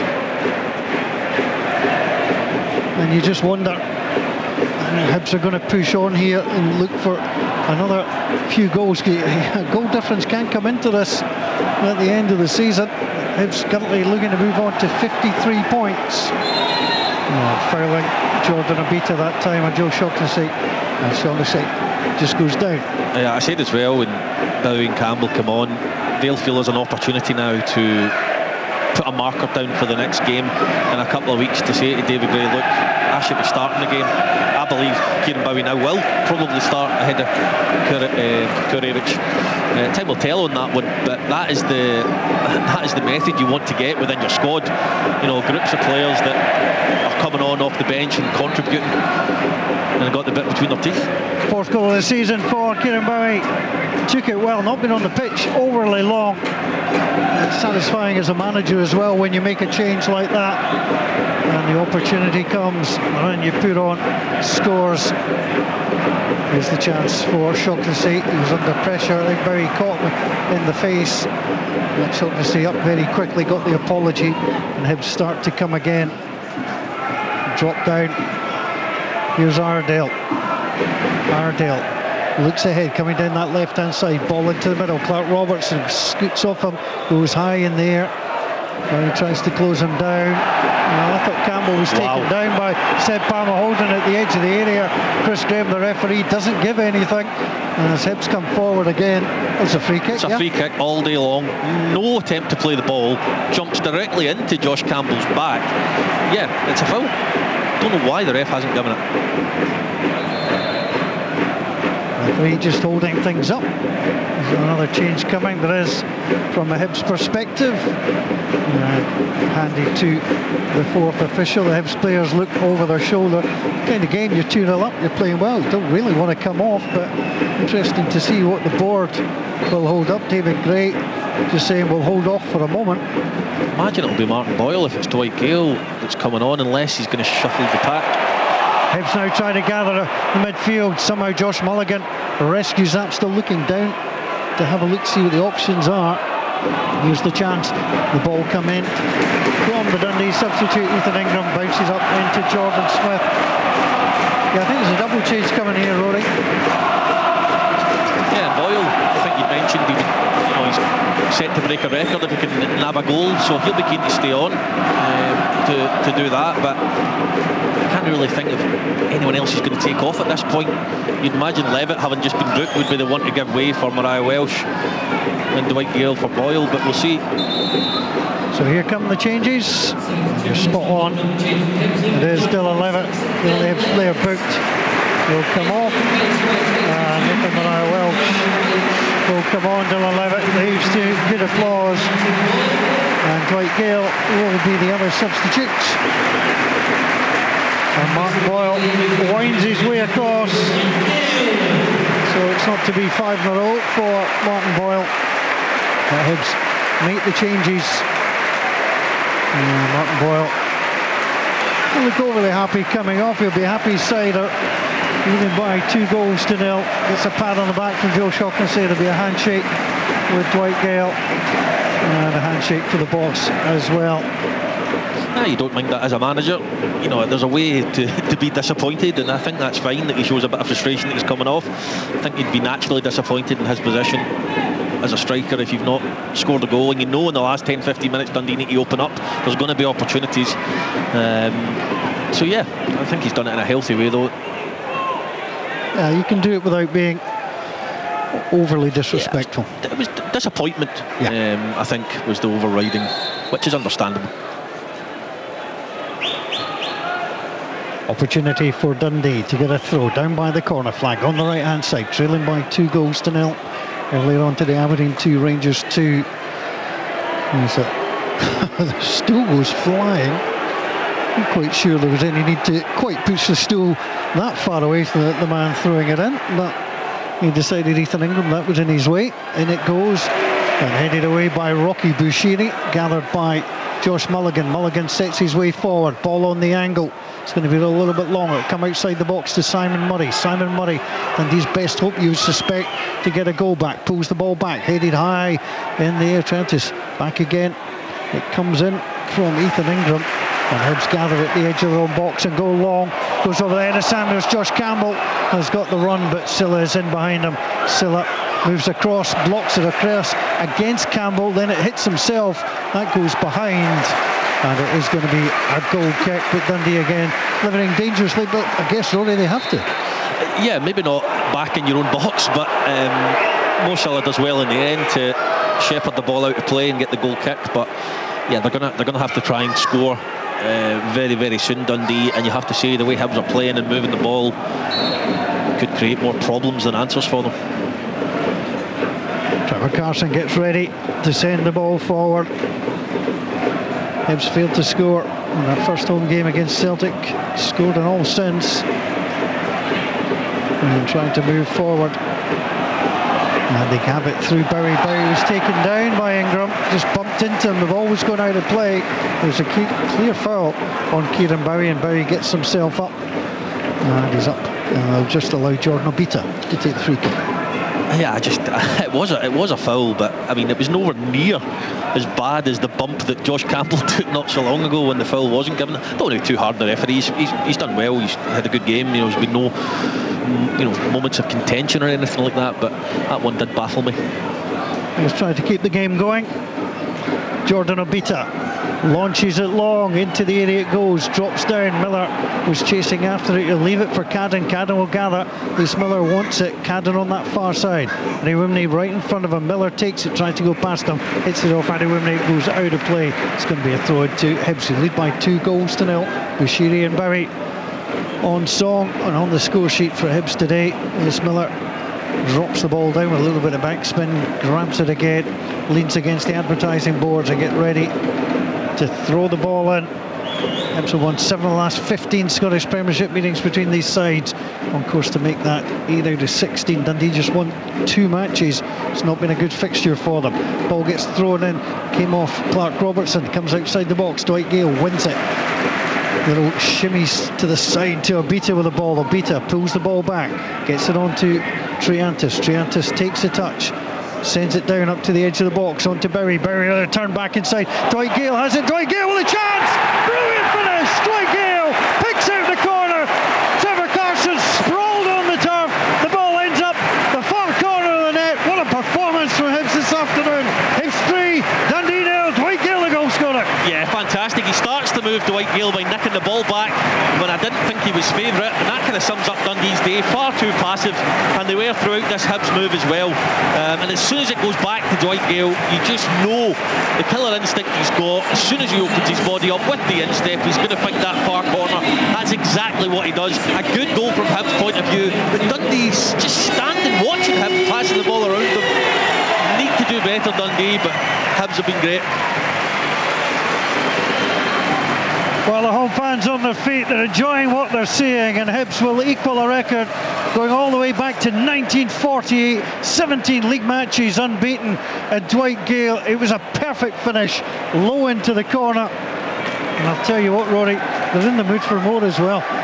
They are. I think that's both substitutes have scored within a couple of minutes of coming on. I think you said before, it must be a good feeling as a manager when that happens. Well, everything he's touching is turning to gold at the moment. David Gray. Nicky Cadden preparing to come on.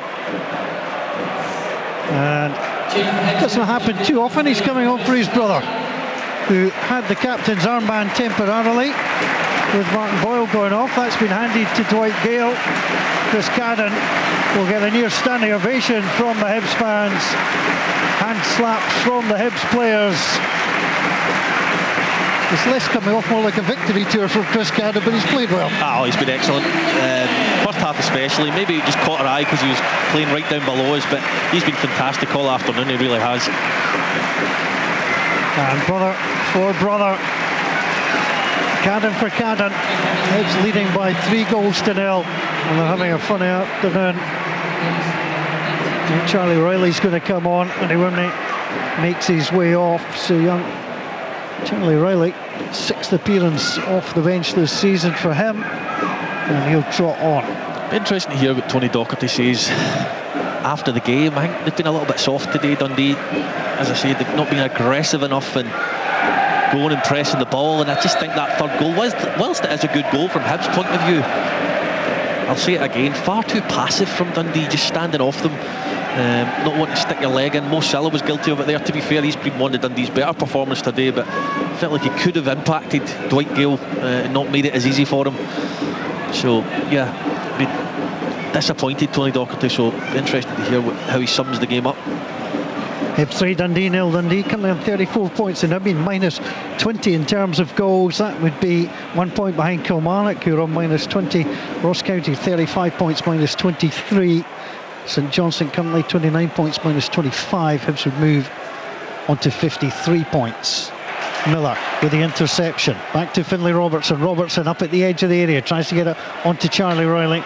Lewis Miller is in there, makes the challenge. Just manages to keep the ball in from going for a corner, so he has to concede the throw out on that far side. Here's Samuels. Samuels takes a touch, turn, gets it wide down that far side, gets past Nathan Mariah Welsh. Low ball into the box with his hands behind his back. Lewis Miller just knocks the ball away. Dwight Gale somehow manages to win that and gets it into Josh Campbell. Campbell lays the ball off, but he's got the opportunity to race over the halfway line. He's attacking Clark Robertson, still going. Campbell's made the run on the outside. Robertson just got a touch on that ball and no more. Barry goes back, wins it from Silla, loses out on that far side. Campbell trying to go in there. Samuels did well, shifted the ball, got it clear, but Mulligan's under pressure. And Hibs certainly trying to press Dundee as they search for a fourth goal here at Easter Road this afternoon. Hibs 3, Dundee 0. Here come Dundee. Samuel, a little flick inside. Samuels did well on that occasion. There's Ethan Ingram. Ingram trying to go on the outside of Jordan Abita. Abita just standing with him. And Ingram pulls the ball back to Joe Shaughnessy. Dwight Gale closes him down, wins the ball, knocks the ball back onto Triantis. Triantis heads, flicks it forward, and that's going back to the goalkeeper. It's not relenting in their pressure. They're not in that last attack there. Kieran Bowie, he just held on to the ball for a little bit too long. He had options, he should have chosen one of them. By the time Campbell got round him to try and make another option for him, the defender had managed to nick the ball away from him. Hibs have gathered and then given the ball away, so Josh Mulligan has it inside his opponent's half. Out on that far side it goes. Lovely ball round onto Samuels. Samuels whips the ball in. Jordan Smith comes and gathers, clutches the ball to his pink looking jersey, and then looks to get things moving. Relatively comfortable afternoon. 8 clean sheets in 23 matches. So back-to-back clean sheets against St Johnstone and Rangers. This could be 3 in a row. He takes a little bounce of the ball, not in any great hurry. And Dundee, well, their troubles have continued this afternoon. Got that good win against St Mirren, but can't follow it up. An opportunity for Campbell, wins it ahead of Silla, long from the goalkeeper. Bowie plays the ball out wide. Here's the chance for Abita outside the box. Abita into the middle, headed behind by Ian Ingram, and Hibs have a corner. Hibs continue to search for goals. Yeah, and the reason for that is kind of what I've touched on already. Is, you know, you make the subs come on, they know they need to be at it, so they've no choice but to go on and make an impact and make a difference. And it's difficult to do that when the team's already 2 and 3 up. But there's been no relenting from any individual out there today in a green jersey. Here's Nicky Cadden. Cadden looks ahead, drills it in, easily turned away by Dundee. Riley looking for it, tries to win it, but he's lost out to Abita. Abita pushes the ball out wide onto Nicky Cadden, been told to where to play it, but he decides to go into the middle, and the header from Bowie is brilliant. Well, Dwight Gale wanted it down the channel. Cadden said no chance, played it into the middle, and a diving header from Kieran Bowie, low into the corner of the net. Hibs 4, Dundee 0. Wow, what a ball that is. Fantastic from the substitute Cadden. Puts it right on a plate for Kieran Bowie, who heads into the back of the net. It looked quite central, the header, to me. I don't know if Trevor Carson can maybe do slightly better, but again, far too passive, far too soft from a Dundee point of view. Cadden's got time to take a touch, lift his head, pick out his man, and Bowie's got all the room in the world just to head it into the back of the net. Hibs deservedly 4-0 up. Well, 4-0 wins don't come along all that often, but I tell you what, Hibs are enjoying this afternoon.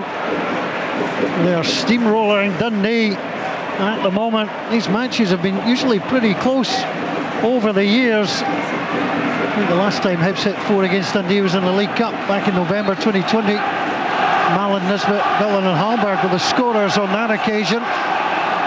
But they've hit 4 today without reply, emphatically in third, and Rory Lloyd doing a goal difference. No harm will be plus 13 as the ball gets played, and that's not going to be won on that occasion by Robertson. But when you look at Aberdeen, I think they're -4, Dundee United +1. It's as good as an extra point at the moment. Yeah, I mean, it's been emphatic. nothing short of emphatic, and Hibs will really fancy their chances going into the last 5 fixtures after the split. Showing they're capable of beating Celtic here. Celtic away is a whole different ball game, I would suggest, but capable of going to Rangers and winning. They were comfortable last week, thoroughly deserved to win the match. So yeah, I mean, David Gray will have his eyes set on that third place. He won't be expecting anything less at this point.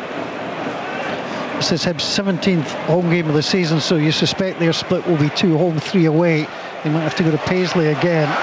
Here comes Josh Campbell. Hibs seeking more goals. Campbell interchanged with Gale. Back on to Campbell. Campbell almost away from his man. Sid Palmer-Honan played back to Dwight Gale into the middle. It goes. It's hooked away. Almost in by Nicky Cadden. And somehow he's denied. And Dundee get the ball away. Dundee looking under severe pressure again. Dwight Gale's convinced that was a handball. He's screaming for it back. Look, I know I'm repeating myself. I sound like a broken record. But the ease in which Josh Campbell is able just to pop a 1-2 around the Dundee players is quite incredible. And I'm waiting for the chance of we want 5. Well, Hibs scoring 4 goals in the league for the first time this season. 5 would be something else. Here's the opportunity to swing the ball in for Dundee. Goalkeeper comes and gathers, and Jordan Smith, who's sometimes accused of staying on his line too much, decided that was going to be his, and he comes and gathers very calmly indeed. And Dundee, well, they're on the wrong end of a scoreline. The other thing is, you've got that break for the Scottish Cup. You're going to have to live with this result for a little while. Yeah, it's never easy. You want to get straight back out there after a defeat and try and turn things round, but it'll give Tony Docherty time on the grass, and they badly need it after today, I have to say, because the cohesion in the team just hasn't looked right since the first minute. They've had little spells here and there, 5-10 minutes at the most in both halves, where they've caused Hibs a few problems, but overall they've not laid a glove on Hibs. Hibs have been far, far superior to Dundee today. Well, Rangers took 4 off of Dundee just a couple of weeks ago, but Dundee did lead in that one by 3-1. Of course, they were thumped 6-0 at home from Hearts. That's their heaviest defeat of the season in the league at home, then followed by a thumping 6-0 by Celtic away. So they've come through troubled times before, but the travails continue on their travels today. There's the opportunity for Dundee, who want to throw level with the penalty box. Throw the ball in. Dundee trailing by 4-0. Hibs are in the mood for more. Barry gets his jersey pulled back, and Ethan Ingram should go in the book for that. He should, yeah, you're right, Paul. And it doesn't matter what stage the game's at, that it's 4-0. It's a bookable offence, and he should go in the book. Yeah, I'm not advocating for players to get yellow cards for fun, but if you're the referee supervisor, you're looking at it, and you'll say to Chris Gale, why didn't you book him for a clear jersey pull on a break? Yeah, and I do understand, and I don't like seeing bookings being given out just for the sake of it, but you can't pull someone's shirt once they're round you and expect not to be booked. Jordan Smith gets ready to play the ball away. Remember, all the action tonight you can see it on Sports Scene. Aberdeen and Rangers 4-goal thriller. It's been a 4-goal different kind of game here at Easter Road. Sid Palmer-Honan trying to defend as Hibs sent the free kick long. Ball refusing to run out of play, and it's held in by Triantis. Triantis plays it ball forward to Mariah Welsh, and picked up by Ardale. Ardale gets it forward. Mariah Welsh a little bit short. Ardale has to scoop the ball in. Almost a wedge type shot forward. Ethan Ingram plays it forward. Silla went down by Dwight Gale. Dwight Gale offers a helping hand to get Silla back to his feet. A minute of normal time to play. And Dundee, well, hadn't been beaten by Hibs this season, but they've been thumped this afternoon. And Hibs continuing to rumble their way forward. Last third in the Scottish Premiership in 2021. Hibs already have got more points than they had at the same stage last season. Now they come forward, Dundee. Again, Triantis did well, wins the block. Forward it comes onto Campbell. Campbell tried to sit it up for Gale, but couldn't get it through Silla. Dundee gather, seeking consolation. That's all it would be. Dundee try to come forward, and the shot over the top. And again, disappointment. Mulligan moves his way across, and Jordan Smith just yells at his teammates. He wants to make sure he keeps that clean sheet. Yeah, quite rightly so as well. Why not shoot from Mulligan's point of view? Showing a little bit of endeavour in there at times, and ran about and worked pretty hard, but like most of the Dundee players, if you're down there and you're toiling, you can't have 7-8 players in your team performing at 5s and 6s out of 10. You need far more than that. It's not been a good day for Dundee. 4 additional minutes. We have started them now, and David Gray has Hibs third place to start the day, and third is where they will stay with an increased advantage over their rivals Aberdeen and Dundee United. Dundee United in 4th, Aberdeen in 5th. St Mirren have also reached the top 6 this season. There's 3 new teams in the top 6 compared to last season: Hibs, Aberdeen and Dundee United. Here's Mulligan driving for the corner flag. Dundee looking for consolation. It's always worth trying to get another goal. You never know if goal difference will come into it. In the end, ball played forward by Ardale, hits off Finlay Robertson, goes behind. 1 or 2 Hibs fans heading for the exits, but not too often are the Hibs fans headed for the exits on the back of a 17-game unbeaten league run. You take these times when they're there. Quite incredible. And I was covering the game at Tannadice when Hibs were 2-1 up with about 5 minutes to play, and they get beat 3-2, and I just did not see them recovering from that, to the point where I thought the pressure on the manager would get too much for him to survive. But huge credit to the club for backing and believing in him. Huge credit to David Gray and his backroom staff to be able to be resilient enough to turn things around, because they've been phenomenal for the last 17 games. The sun comes out for the last few minutes. Almost feels right from a Hibs perspective, as Dwight Gale goes down, wins a free kick, gets the opportunity to play this into the box. 90 seconds of the 4 additional minutes have come and gone. Dundee in the last 6 away, won 3, lost 3, the last away draw Killie in November. Well, they've been beaten again this afternoon. And Dundee, well, who they play next we can't tell. We will await the computer to do its job and throw out the final 5 fixtures for the top and bottom halves of the table. Hibs with the opportunity to play the ball in. Long high free kick. Carson comes, gets the punch, did well, breaks down inside the area. Trientis plays the ball across.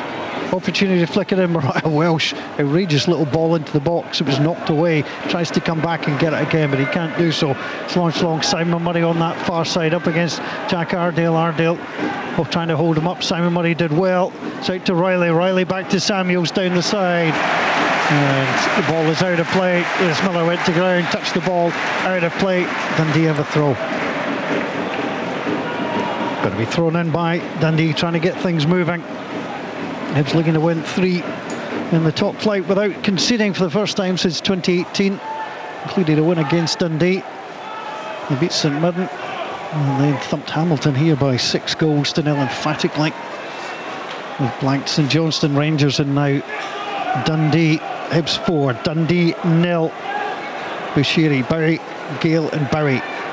The goal scoring sequence. Long by Carson. Abita watches it, just trying to see if he can shepherd it out of play. Can't, just didn't have enough on it. He's under pressure from Ethan Ingram, and turns, spins and knocks the ball out of play. Final minute of additional time here at Easter Road. Hibs score 4 in the Scottish Premiership for the first time this season. Scored 4 against Dundee for the first time in almost 5 years. Doesn't flatter them either. Yep. I have to say, 4 goals. Hibs did have a good 5-0 win against Elgin in the League Cup, but this is completely different. Here comes Josh Campbell as Dundee can't make anything of the attack, playing the ball back. Clark Robertson opens it up onto Mary Samuels. Samuels down the side. Riley, Dundee haven't given up, trying to search, trying to see if they can find a goal. Riley intercept Palmer Holden, sends it across, sent the goalkeeper the wrong way, it took a deflection, came off the post and knocked behind by Jack Ardale. That was almost goal accidental. Yeah, Simon Murray was just waiting to tap the ball into the net, and there's a little intervention with the defender which sees it very nearly go over the line for an own goal. It's all over at Easter Road. Dundee came hoping to find back-to-back victories against Hibs for the first time since 2002-2003. They didn't find it. They ran into a very slick green and white machine. Bushiri, Bowie, Gale and Bowie, the goal scorers this afternoon. The double for the substitute, Kieran Bowie. Dwight Gale's goal was a cracker. Rocky Bushiri got it all started. A deserved 3 points for the side in third place. It's finished at Easter Road. Hibs 4, Dundee 0. On digital radio, FM, online at BBC Sports Scotland, your smart speaker, and on BBC Sounds. This is Sports Sound from BBC Radio Scotland. There's no substitute.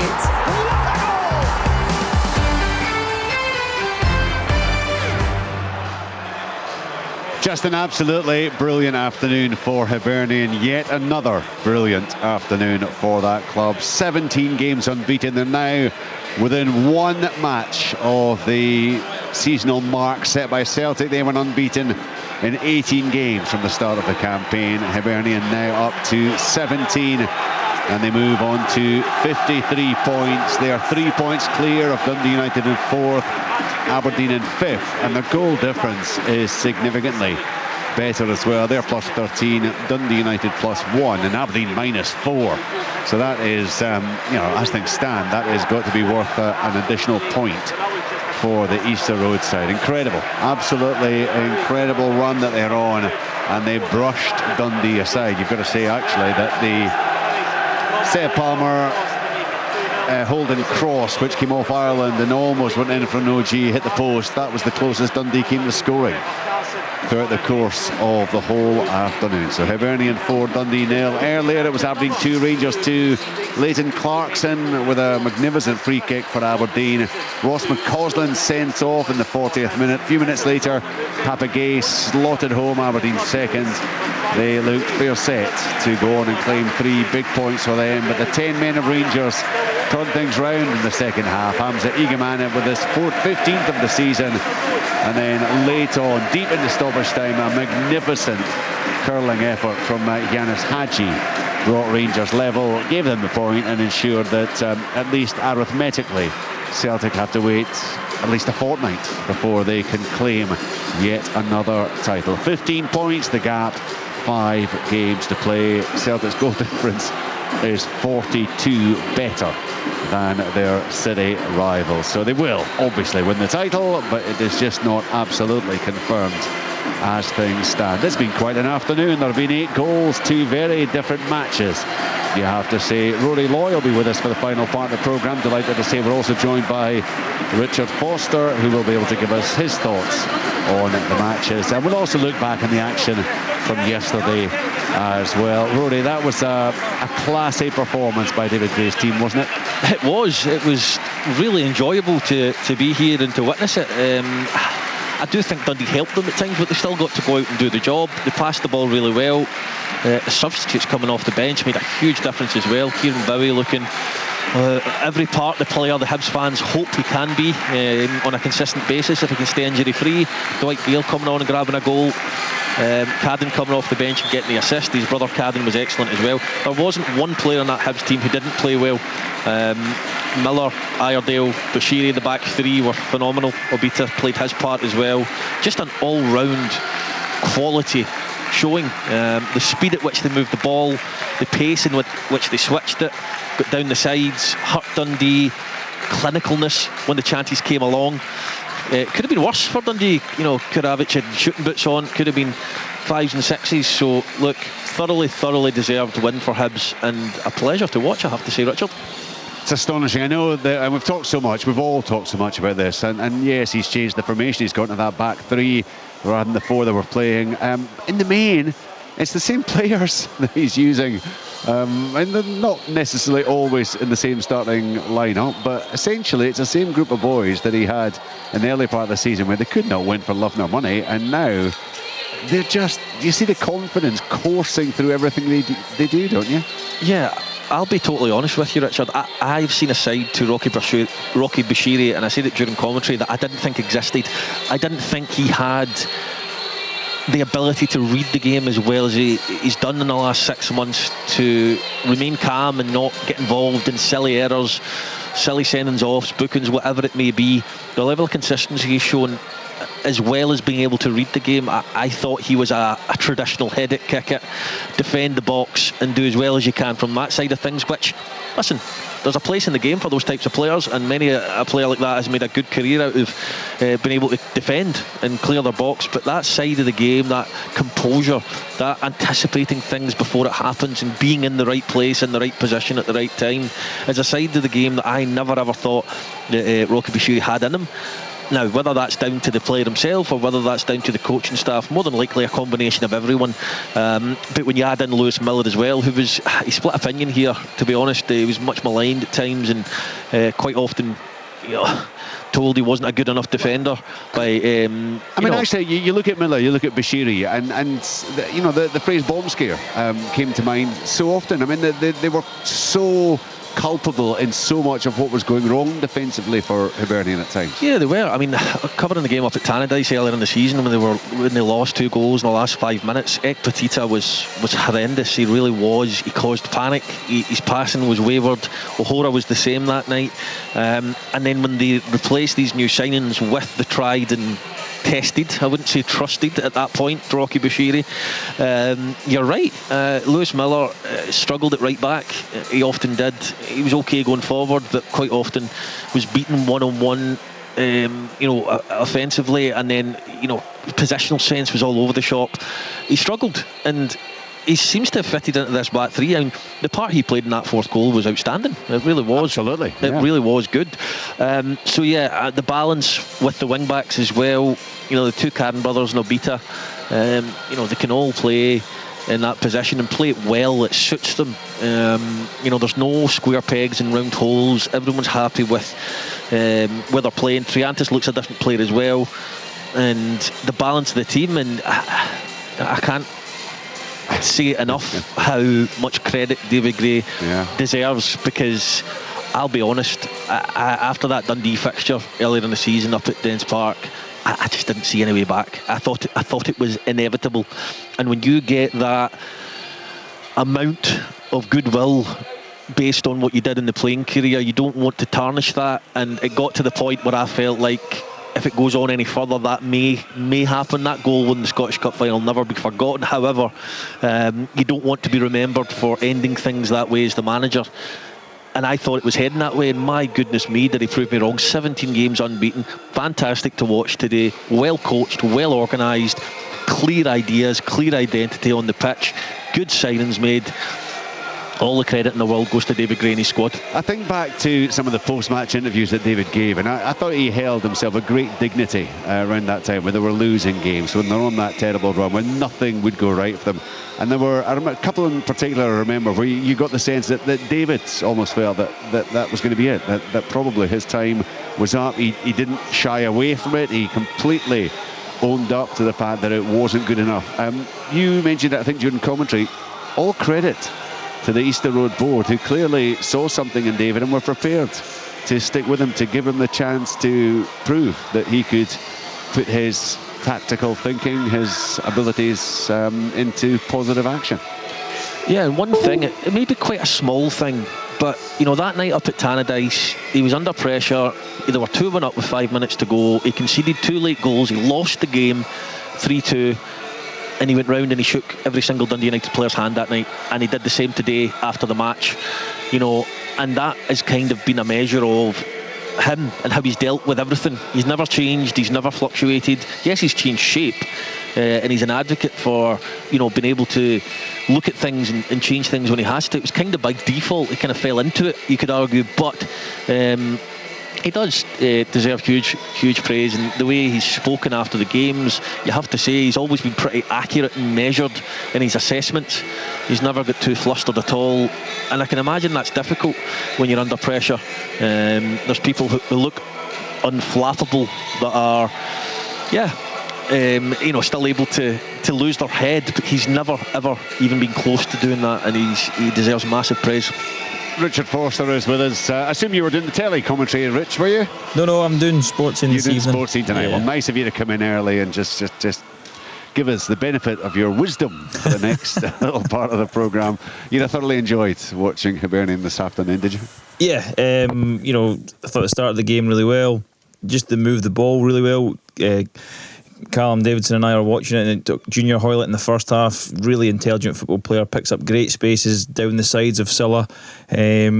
in front of the back. The defence of Dundee, and they really struggled in the first half to keep tabs on them. I think most of the things that Hibs done well in the first half went through Hoylett, and unlucky with a few opportunities not to score more goals. The second half is all about the impact of Kieran Bowie. Comes on the pitch, just looks like an old-fashioned centre forward for me. He's big, strong, he's mobile, can score goals, and you know, listening to Rory talk there, he's exactly right.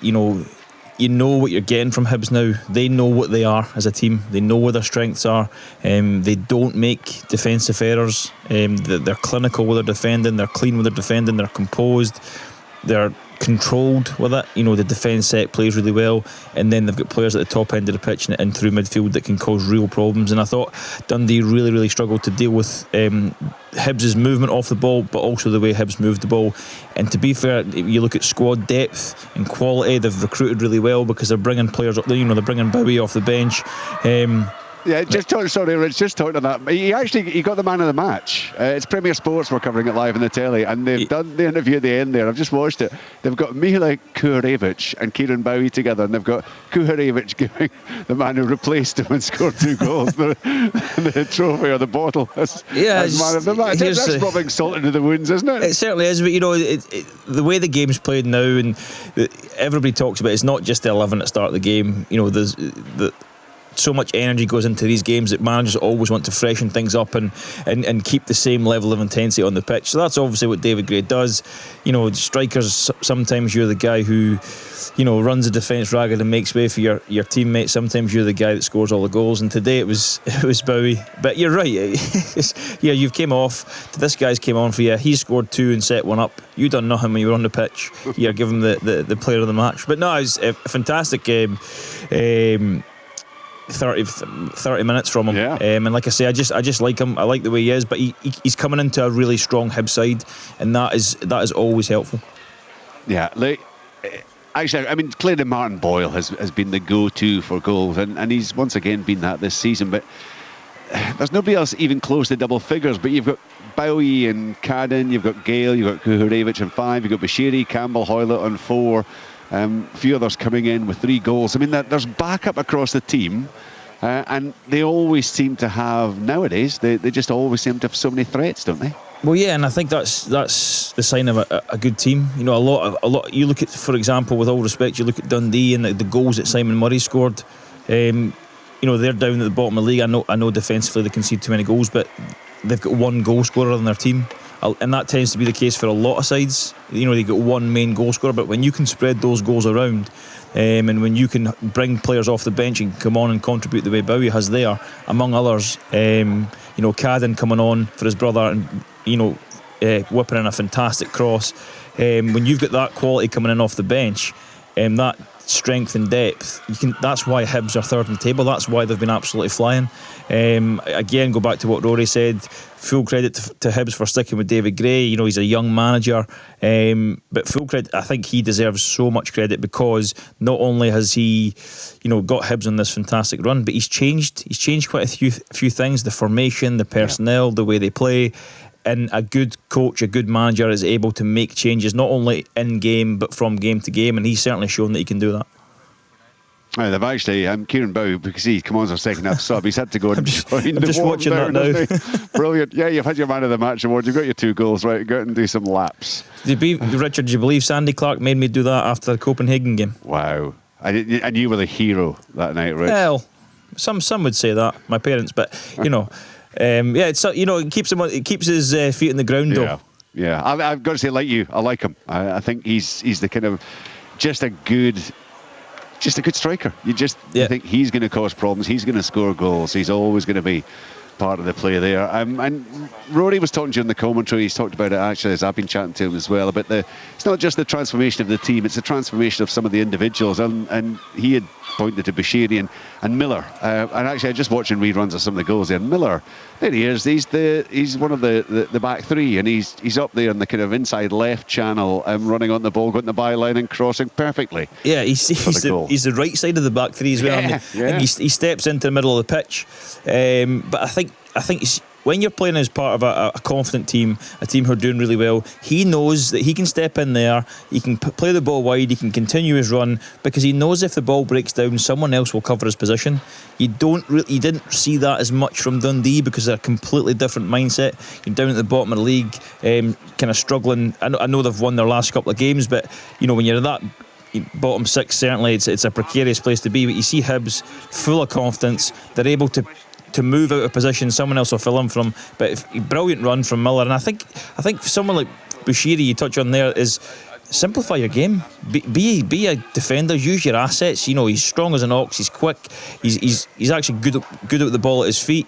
So keep the game simple. Play the ball into midfield. Play the ball into the forward areas where you've got good quality teams, good quality players, and do your defensive job. And Bushiri has certainly done that. I think sometimes, players they try and do too much, and they try and do things that they're not able to do. Whereas with Bushiri now, his games to me has been really, really simplified.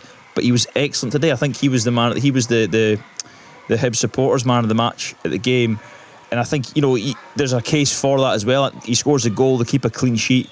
Obviously Bowie comes on and steals it for the TV, but I think just having that solid base at the back, and is it Iredale and Miller beside him, pace, mobility, they're just a well balanced team at the moment, and they're really, really difficult to play against, and they don't concede many chances. It was an afternoon to forget for Dundee, wasn't it? And you mentioned it, they concede a lot of goals. I mean, they've conceded more goals than any other team in Scotland. In fact, considerably more goals. They've 71 in the league they've let in now. Dumbarton, bottom of League 1, 61. Bonnyrigg, bottom of League 2, 61. Annan have conceded 60. Airdrieonians, 60. It's going to be potentially a real recipe for disaster for Dundee unless they can sort this out, isn't it? Yeah, and I think, you need to caveat that with the fact that they'll be missing Joe Shaughnessy for a large period. Clark Robertson was out for a large period. The goalkeeper was missing, so that they have had injuries to key experienced players in their team, which hasn't helped. I think today they looked a bit open, but I think because of the way they play going forward, and they do score a lot of goals, I think sometimes that leaves them a little bit open defensively. And the problem they had today was they just faced a team who were better. They faced a Hibs team who were able to soak up the pressure anytime Dundee were on the ball. They were able to deal with Simon Murray. They were able to deal with Adewumi and Tiffany on the side, and then they were able to pick off the spaces that the Dundee players left. So they came up against a very good team away from home, and sometimes because they play and they're relatively open and they're expansive, and Dundee normally are exciting to watch, because they play that way. When you come up against a team who are a bit better than you, sometimes you can be on the end of a sore well, the clean sheet last time against Simmerham was the first in the league since the 19th of October, so it just shows how difficult it has been for Dundee to keep the ball out of the net. I know they were having one or two technical issues there at Easter Road. I think Rory Loy is back with us. Your thoughts overall on Dundee and the performance this afternoon, Rory? Well, I said at half time, whilst Hibs are the better team and clearly are far superior this season, their squad and everything about them is better than Dundee. It gets to half time, it's 1-0. You can't just accept it. You can't just accept that Hibs are playing better than you, they've got better players than you. They can't afford to do that, because if that is the mindset, then what happened will ultimately transpire, because they're fighting down the bottom of the league. I think there's opportunities with some of the goals they conceded. Of course you can scale it back and look at every single goal and pinpoint things you could do differently, but I used the word passive quite a lot in commentary. I didn't feel they put enough pressure on the ball. Even Dwight Gale's goal, you look at Silla, who was probably the pick of a bad bunch today for Dundee. It's a wee kind of half-hearted dangle of a leg to try and intercept the ball. Gale skips by him and puts it in the net. Cadden's got time to take a touch when he comes on as a substitute, lift his head, look up. Bowie, has got all the space in Easter Road to head it into the back of the net. I just didn't think they were at it today, and when you're down that bottom of the league, there's no real excuse for not being at it in terms of effort and commitment. Just thought they looked a little bit off it today for whatever reason, Dundee. In the SWP, early goal for Rangers through Kirsty Howard. It's Rangers 1, Celtic 0. Earlier, Hibernian were ahead but lost 2-1 to Hearts, and Glasgow City were 4-0 winners against Motherwell. So the live table as it stands would have Rangers back on top of the table, a point clear of Glasgow City and Hibernian. Hearts would be 9 off the pace and Celtic 10 behind. So it's down to a 3-horse race, you'd imagine, for the title. In the bottom half of the table, it finished Aberdeen 2, Spartans 4. Late on, it's Queen's Park 0, Montrose 0. And approaching half-time, Dundee United 1, Partick Thistle 4. In the English Premier League, Chelsea and Ipswich drew 2-2 earlier. Liverpool beat West Ham 2-1. Wolves are 4-2 winners against Spurs. And early at St James's Park, it is Newcastle United 0, Manchester United 0. We're off at 5. If we don't get a reaction from the game we've just brought you, you'll find that available later on the website bbc.co.uk/Sports Scotland. Let's just take a few moments now to look back on the action, the 4 games that took place in the top flight yesterday. Every goal, every game, every kick of the ball live. Celtic versus Kilmarnock. As Ralston picks up on the right hand side, he shoots and he scores as well. Celtic turn on a 5-star show on what might yet be title clinching weekend. Celtic 5, Kilmarnock 1. Winning attitude mixed with talent, you get that performance. Well, we're nearly there. It comes when it comes. You want to get over the line. That was a brilliant performance, and it puts us in a perfect place going into actually the semi-final, and I look forward to that. Got to say, I thought Celtic started like a train and really put us to the sword. But second half, far more kind of shape about us, maybe a bit less of an attacking threat, but certainly a far better defensive display. St Mirren versus Ross County. Goal! St Mirren! It's a Dowu this time. It's erupted with the St Mirren fans. What a strike. The club hadn't been a top 6 side for, I think was it 40 years, and hadn't been in Europe for 37. To achieve this level of consistency with the resources we have is, it's an outstanding achievement from everybody at the football club. Our players put everything into it. I felt at 2-2 we looked like the team that was maybe going to go on and win the game, but I've seen an awful lot that I really enjoyed from my team. Dundee United versus St Johnstone. Goal! Dundee United! Zadie Boyega from about a yard out. Dundee United 1, St Johnstone 0. There's things we can do better. We can be better on the ball, in possession. Didn't really create enough clear-cut chances from open play. But, the set plays has been a big thing for us this season. We work hard on them in training, as you would imagine, and we get our rewards today again with a great ball in from Will Ferry. Defeat, but overall we played well. We knew it would be tight margins, and unfortunately the goal what we conceded the first half, it came from our attack. Regular season or normal season before the split, it's done. This is our situation now. 5 games to go, fight continues. Motherwell versus Hearts. Full-time whistle is blown at Fir Park. It's Motherwell 0, Hearts 0. Hearts are now looking towards St Mirren to see what happens there. A little bit disappointed. Got the information from the result, and so it was 3-2 for St Mirren. So for me then was absolutely okay that we have a point, because this point could be absolutely important. Hugely disappointing day, obviously. We didn't do enough to win the game. Create some good moments, good chances, and we didn't take them, and that's probably a story of not just today but a few other performances where you could point to us being wasteful in front of the goal. That was last week, that's today. That's why we haven't got the points that we've needed to get into the top 6. Every goal, every game, every kick of the ball live. Neil Critchley, the last voice we heard there. Hearts leading up to the split failed to score in 3 successive matches. They lost to Celtic, they lost to Dundee United, they drew at Motherwell, and they have missed out on the top 6. We'll get to the positive side of that in St Mirren in just a moment or two. But from a Hearts point of view, Richard Foster, it simply isn't good enough, is it? Given the budget, the resources, the players, the squad, everything they have, to be missing out in the top half. Yeah, I always felt they would be the team, even as much as I hoped it would be Motherwell, of course. I just felt that Hearts would have too much for us yesterday, but it didn't. It didn't transpire that way. It didn't. Both teams were really quite nervous. Hearts were the better side. I thought the missed opportunity for Hearts was last week. I thought they were the better side against Dundee United for large spells of the game, both with 11 men and 10. You look at that game where they probably create 4 or 5 really, really good chances to score. They don't, and then they go down to the last day, and it was a real nervy encounter. You could kind of tell when Ross County had scored because of the cheer from the Hearts fans, and then obviously the cheer from the Motherwell fans, because that would have helped us also. So it was a real tense game, and I don't think there was a lot of quality in it. But I think, go back to what you say, the squad of players that they've got, they should be in the top 6, but they just gave themselves too much to do with the start of the season that they had. Yeah, it's 11 wins in 33 matches, Rory. They'd be looking for so much better, wouldn't they? Yeah, I mean, Hearts at the start of every season would have their eyes on a good run in both domestic cups and finishing third.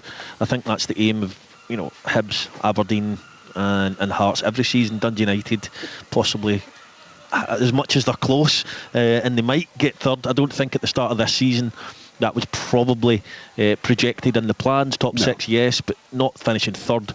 So look, it's got the makings of being pretty exciting. Hearts are not involved in that.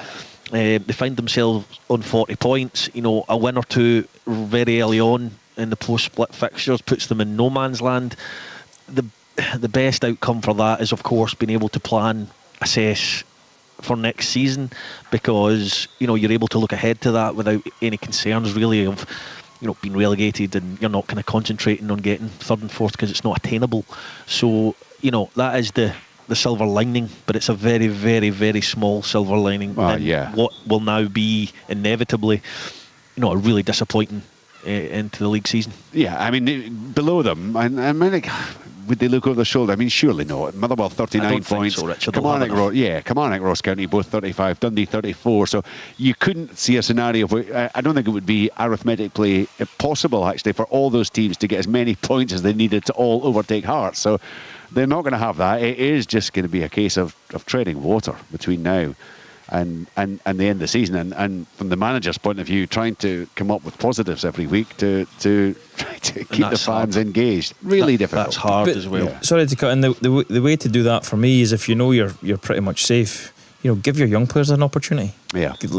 I know. You look at James Wilson. He's come in. He kind of bucked the trend. He's been fantastic. He starts the games, and rightly so. I think they missed him yesterday. I think they just missed his energy, his work rate, his willingness to run. And that's brilliant for him because he is still very, very young. But I'm sure they've got other players there. The other players that are from the B team that are almost ready. So it's an opportunity that we spoke about the league reconstruction. These no man's land games, or the dead rubbers as they call them. These are the opportunities that the young players get in to get a taste of what it's like to play at Tynecastle, for example, to play in front of fans.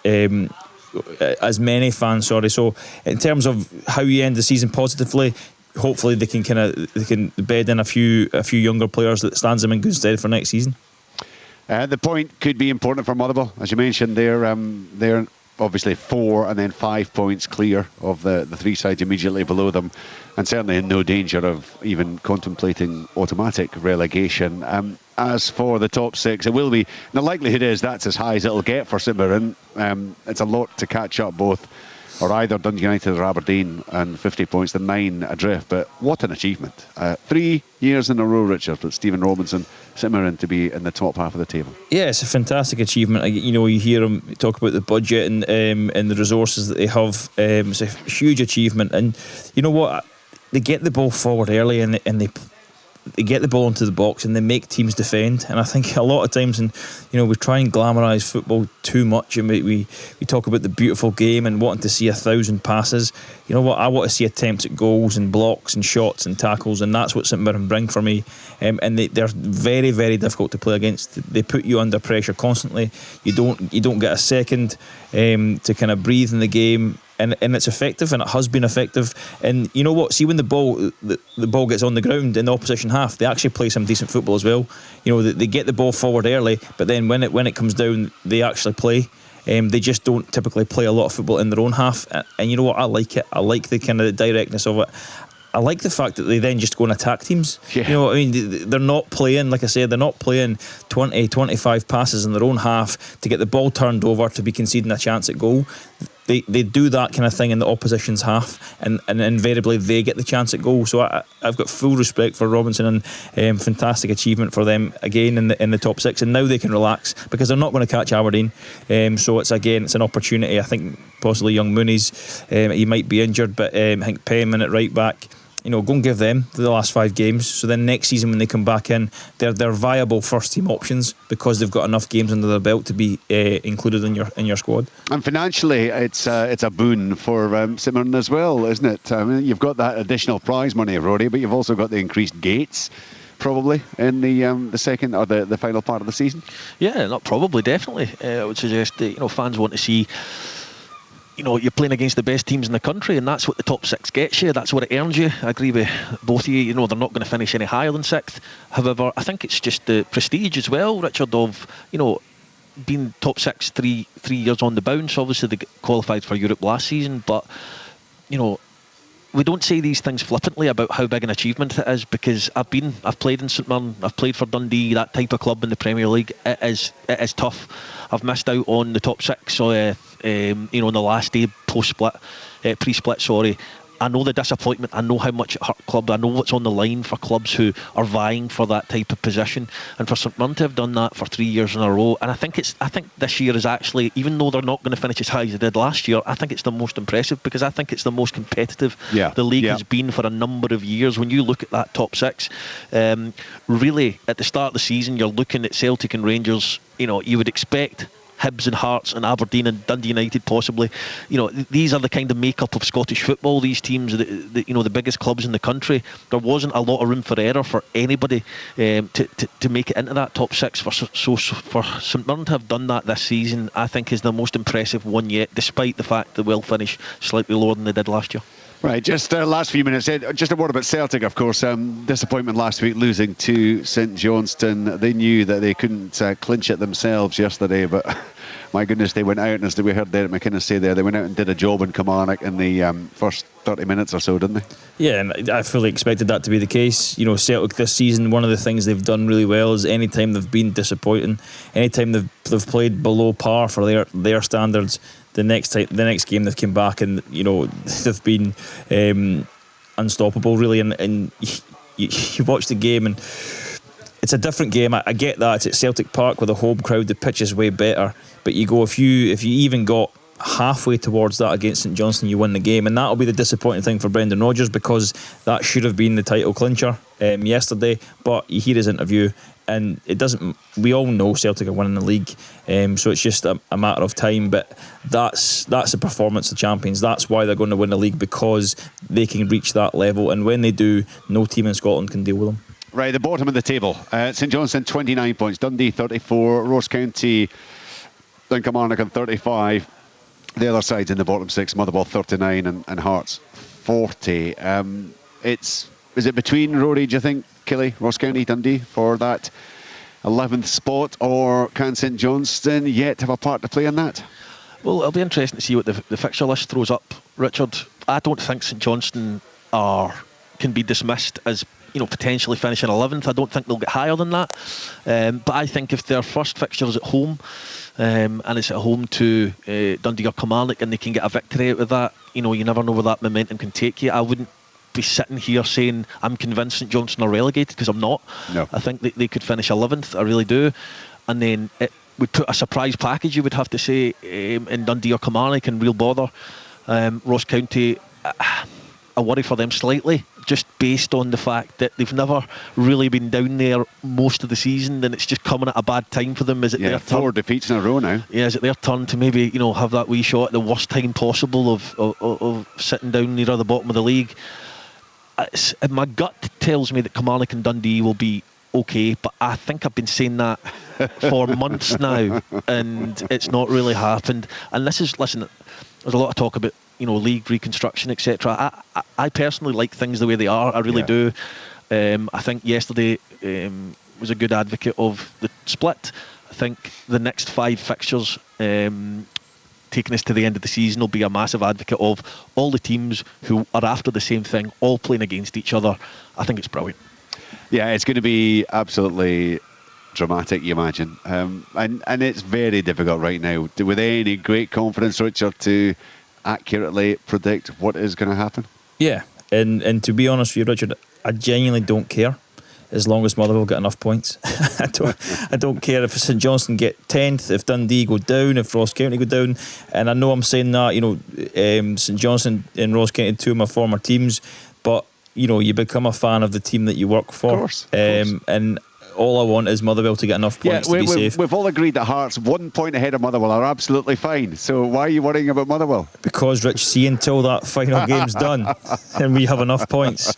Being a coach and being a fan and going to watch games is far worse than actually being a player.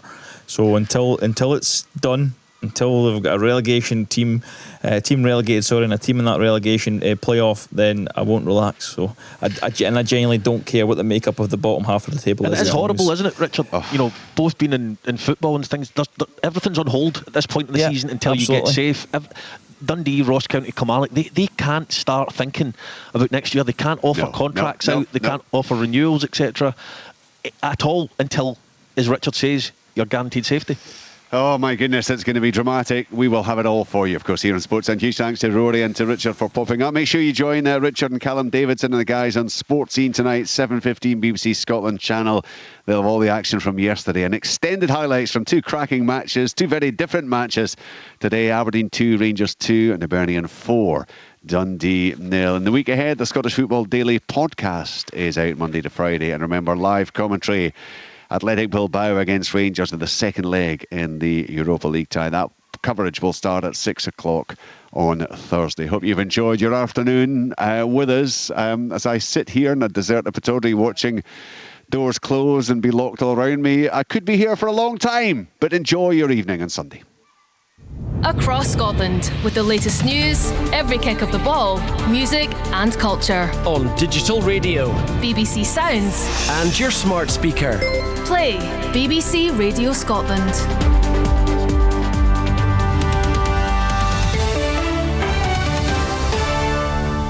It's 5 o'clock. BBC Radio Scotland News. I'm Duncan Kirkhope. Good evening. 32 people have been killed in the northeastern Ukrainian city of Sumy in what Kyiv has described as the deadliest strike on the country so far this year. More than 80 people were injured in the attack involving Russian ballistic missiles. Igor Shapoval is head of the Sumy Regional Organisation of the Ukrainian Red Cross Society. Speaking at the scene, he described the emergency operation. We carried out the wounded. We took the wounded away on stretchers and to hospital. The wounded were of varying degrees of severity, both moderate and severe. But we were not the only ones working. The State Emergency Service was working, the military was working, everyone was helping.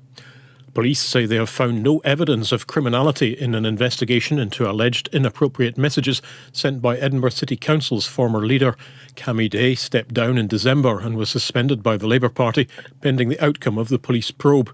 Mr Day said he was never interviewed by officers and described the situation as a coordinated political attack.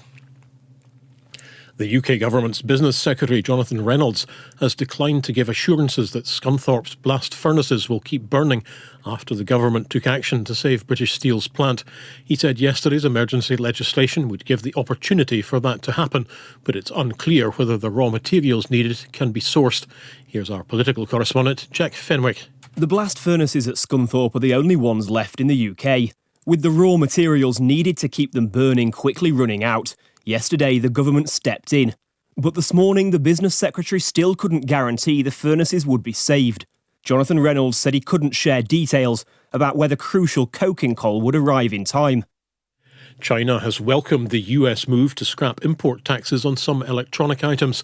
The Chinese Ministry of Commerce also repeated its call for the US to completely cancel its tariffs, although it made no mention of the taxes it has placed on US imports. 3 teenagers have been injured in a stabbing near Portobello Beach in Edinburgh. Police were called shortly before 11 o'clock last night after reports of a disturbance near the beachfront on Bath Street and Mentone Avenue. Officers said a 17-year-old male and 2 18-year-old males were taken to Edinburgh Royal Infirmary, where their condition is described as stable. A Liberal Democrat MP who was barred from entering Hong Kong has said the intention was probably to silence her. Wera Hobhouse, who represents Bath, flew to the Chinese region to visit her new grandson, but she was held at the airport, questioned and deported. It's thought to be the first time a British MP has been refused entry to Hong Kong since the UK handed it back to China in 1997.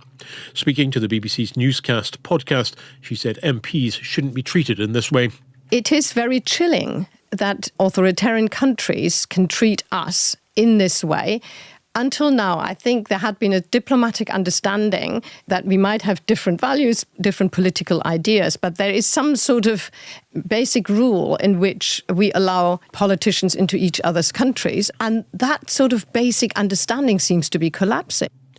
Police drones could patrol Edinburgh's historic parklands after grass and paths were damaged by vandals on quad bikes.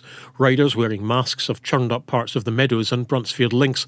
A local councillor said she'd received dozens of complaints from residents who felt intimidated by the incidents. Police say they're following positive lines of inquiry and also making high visibility patrols, particularly on evenings and weekends in the affected areas. Rangers kept Celtic waiting to be crowned Scottish champions as they staged a 2-goal comeback to snatch a last-gasp 2-2 draw with Aberdeen. That was despite the visitors playing the whole second half down to 10 men after winger Ross McCausland was shown a red card. A Rangers defeat would have confirmed Celtic's 4th successive title, but the reigning champions still have a 15-point lead. Aberdeen remain in 5th place, while Hibernian consolidated 3rd spot with a 4-0 win over Dundee. In rugby, Scotland have lost 25-17 to Italy in their Women's Six Nations match in Edinburgh. In cricket, Scotland bounced back from defeat by Pakistan to earn a 58-run Women's World Cup qualifying victory over Thailand in Lahore and strengthen their hopes of qualifying for the finals. Bruce Mowatt's Rink face a repeat of last week's World Men's Curling Championship final this evening as the season concludes with the Players' Championship in Toronto. The Scots will hope to repeat their victory over Switzerland's Team Schwaller in the final of the last Grand Slam of the season, with the match being shown live on the BBC Sport website and app from 9:30. In Kincardine, there's been an accident blocking one lane on the A876 that's heading south at Higgins Nook roundabout. Tonight, cloudy and outbreaks of showery rain will continue for many in the west, with some winteriness over the higher ground. That's BBC Radio Scotland News.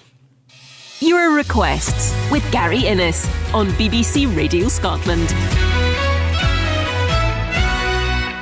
Yes, good evening and welcome to your requests, and we look forward to joining you all between now and 7 o'clock. And we start off tonight's show with the opening single from Deacon Blue's 11th studio album and this little cracker called Late 88.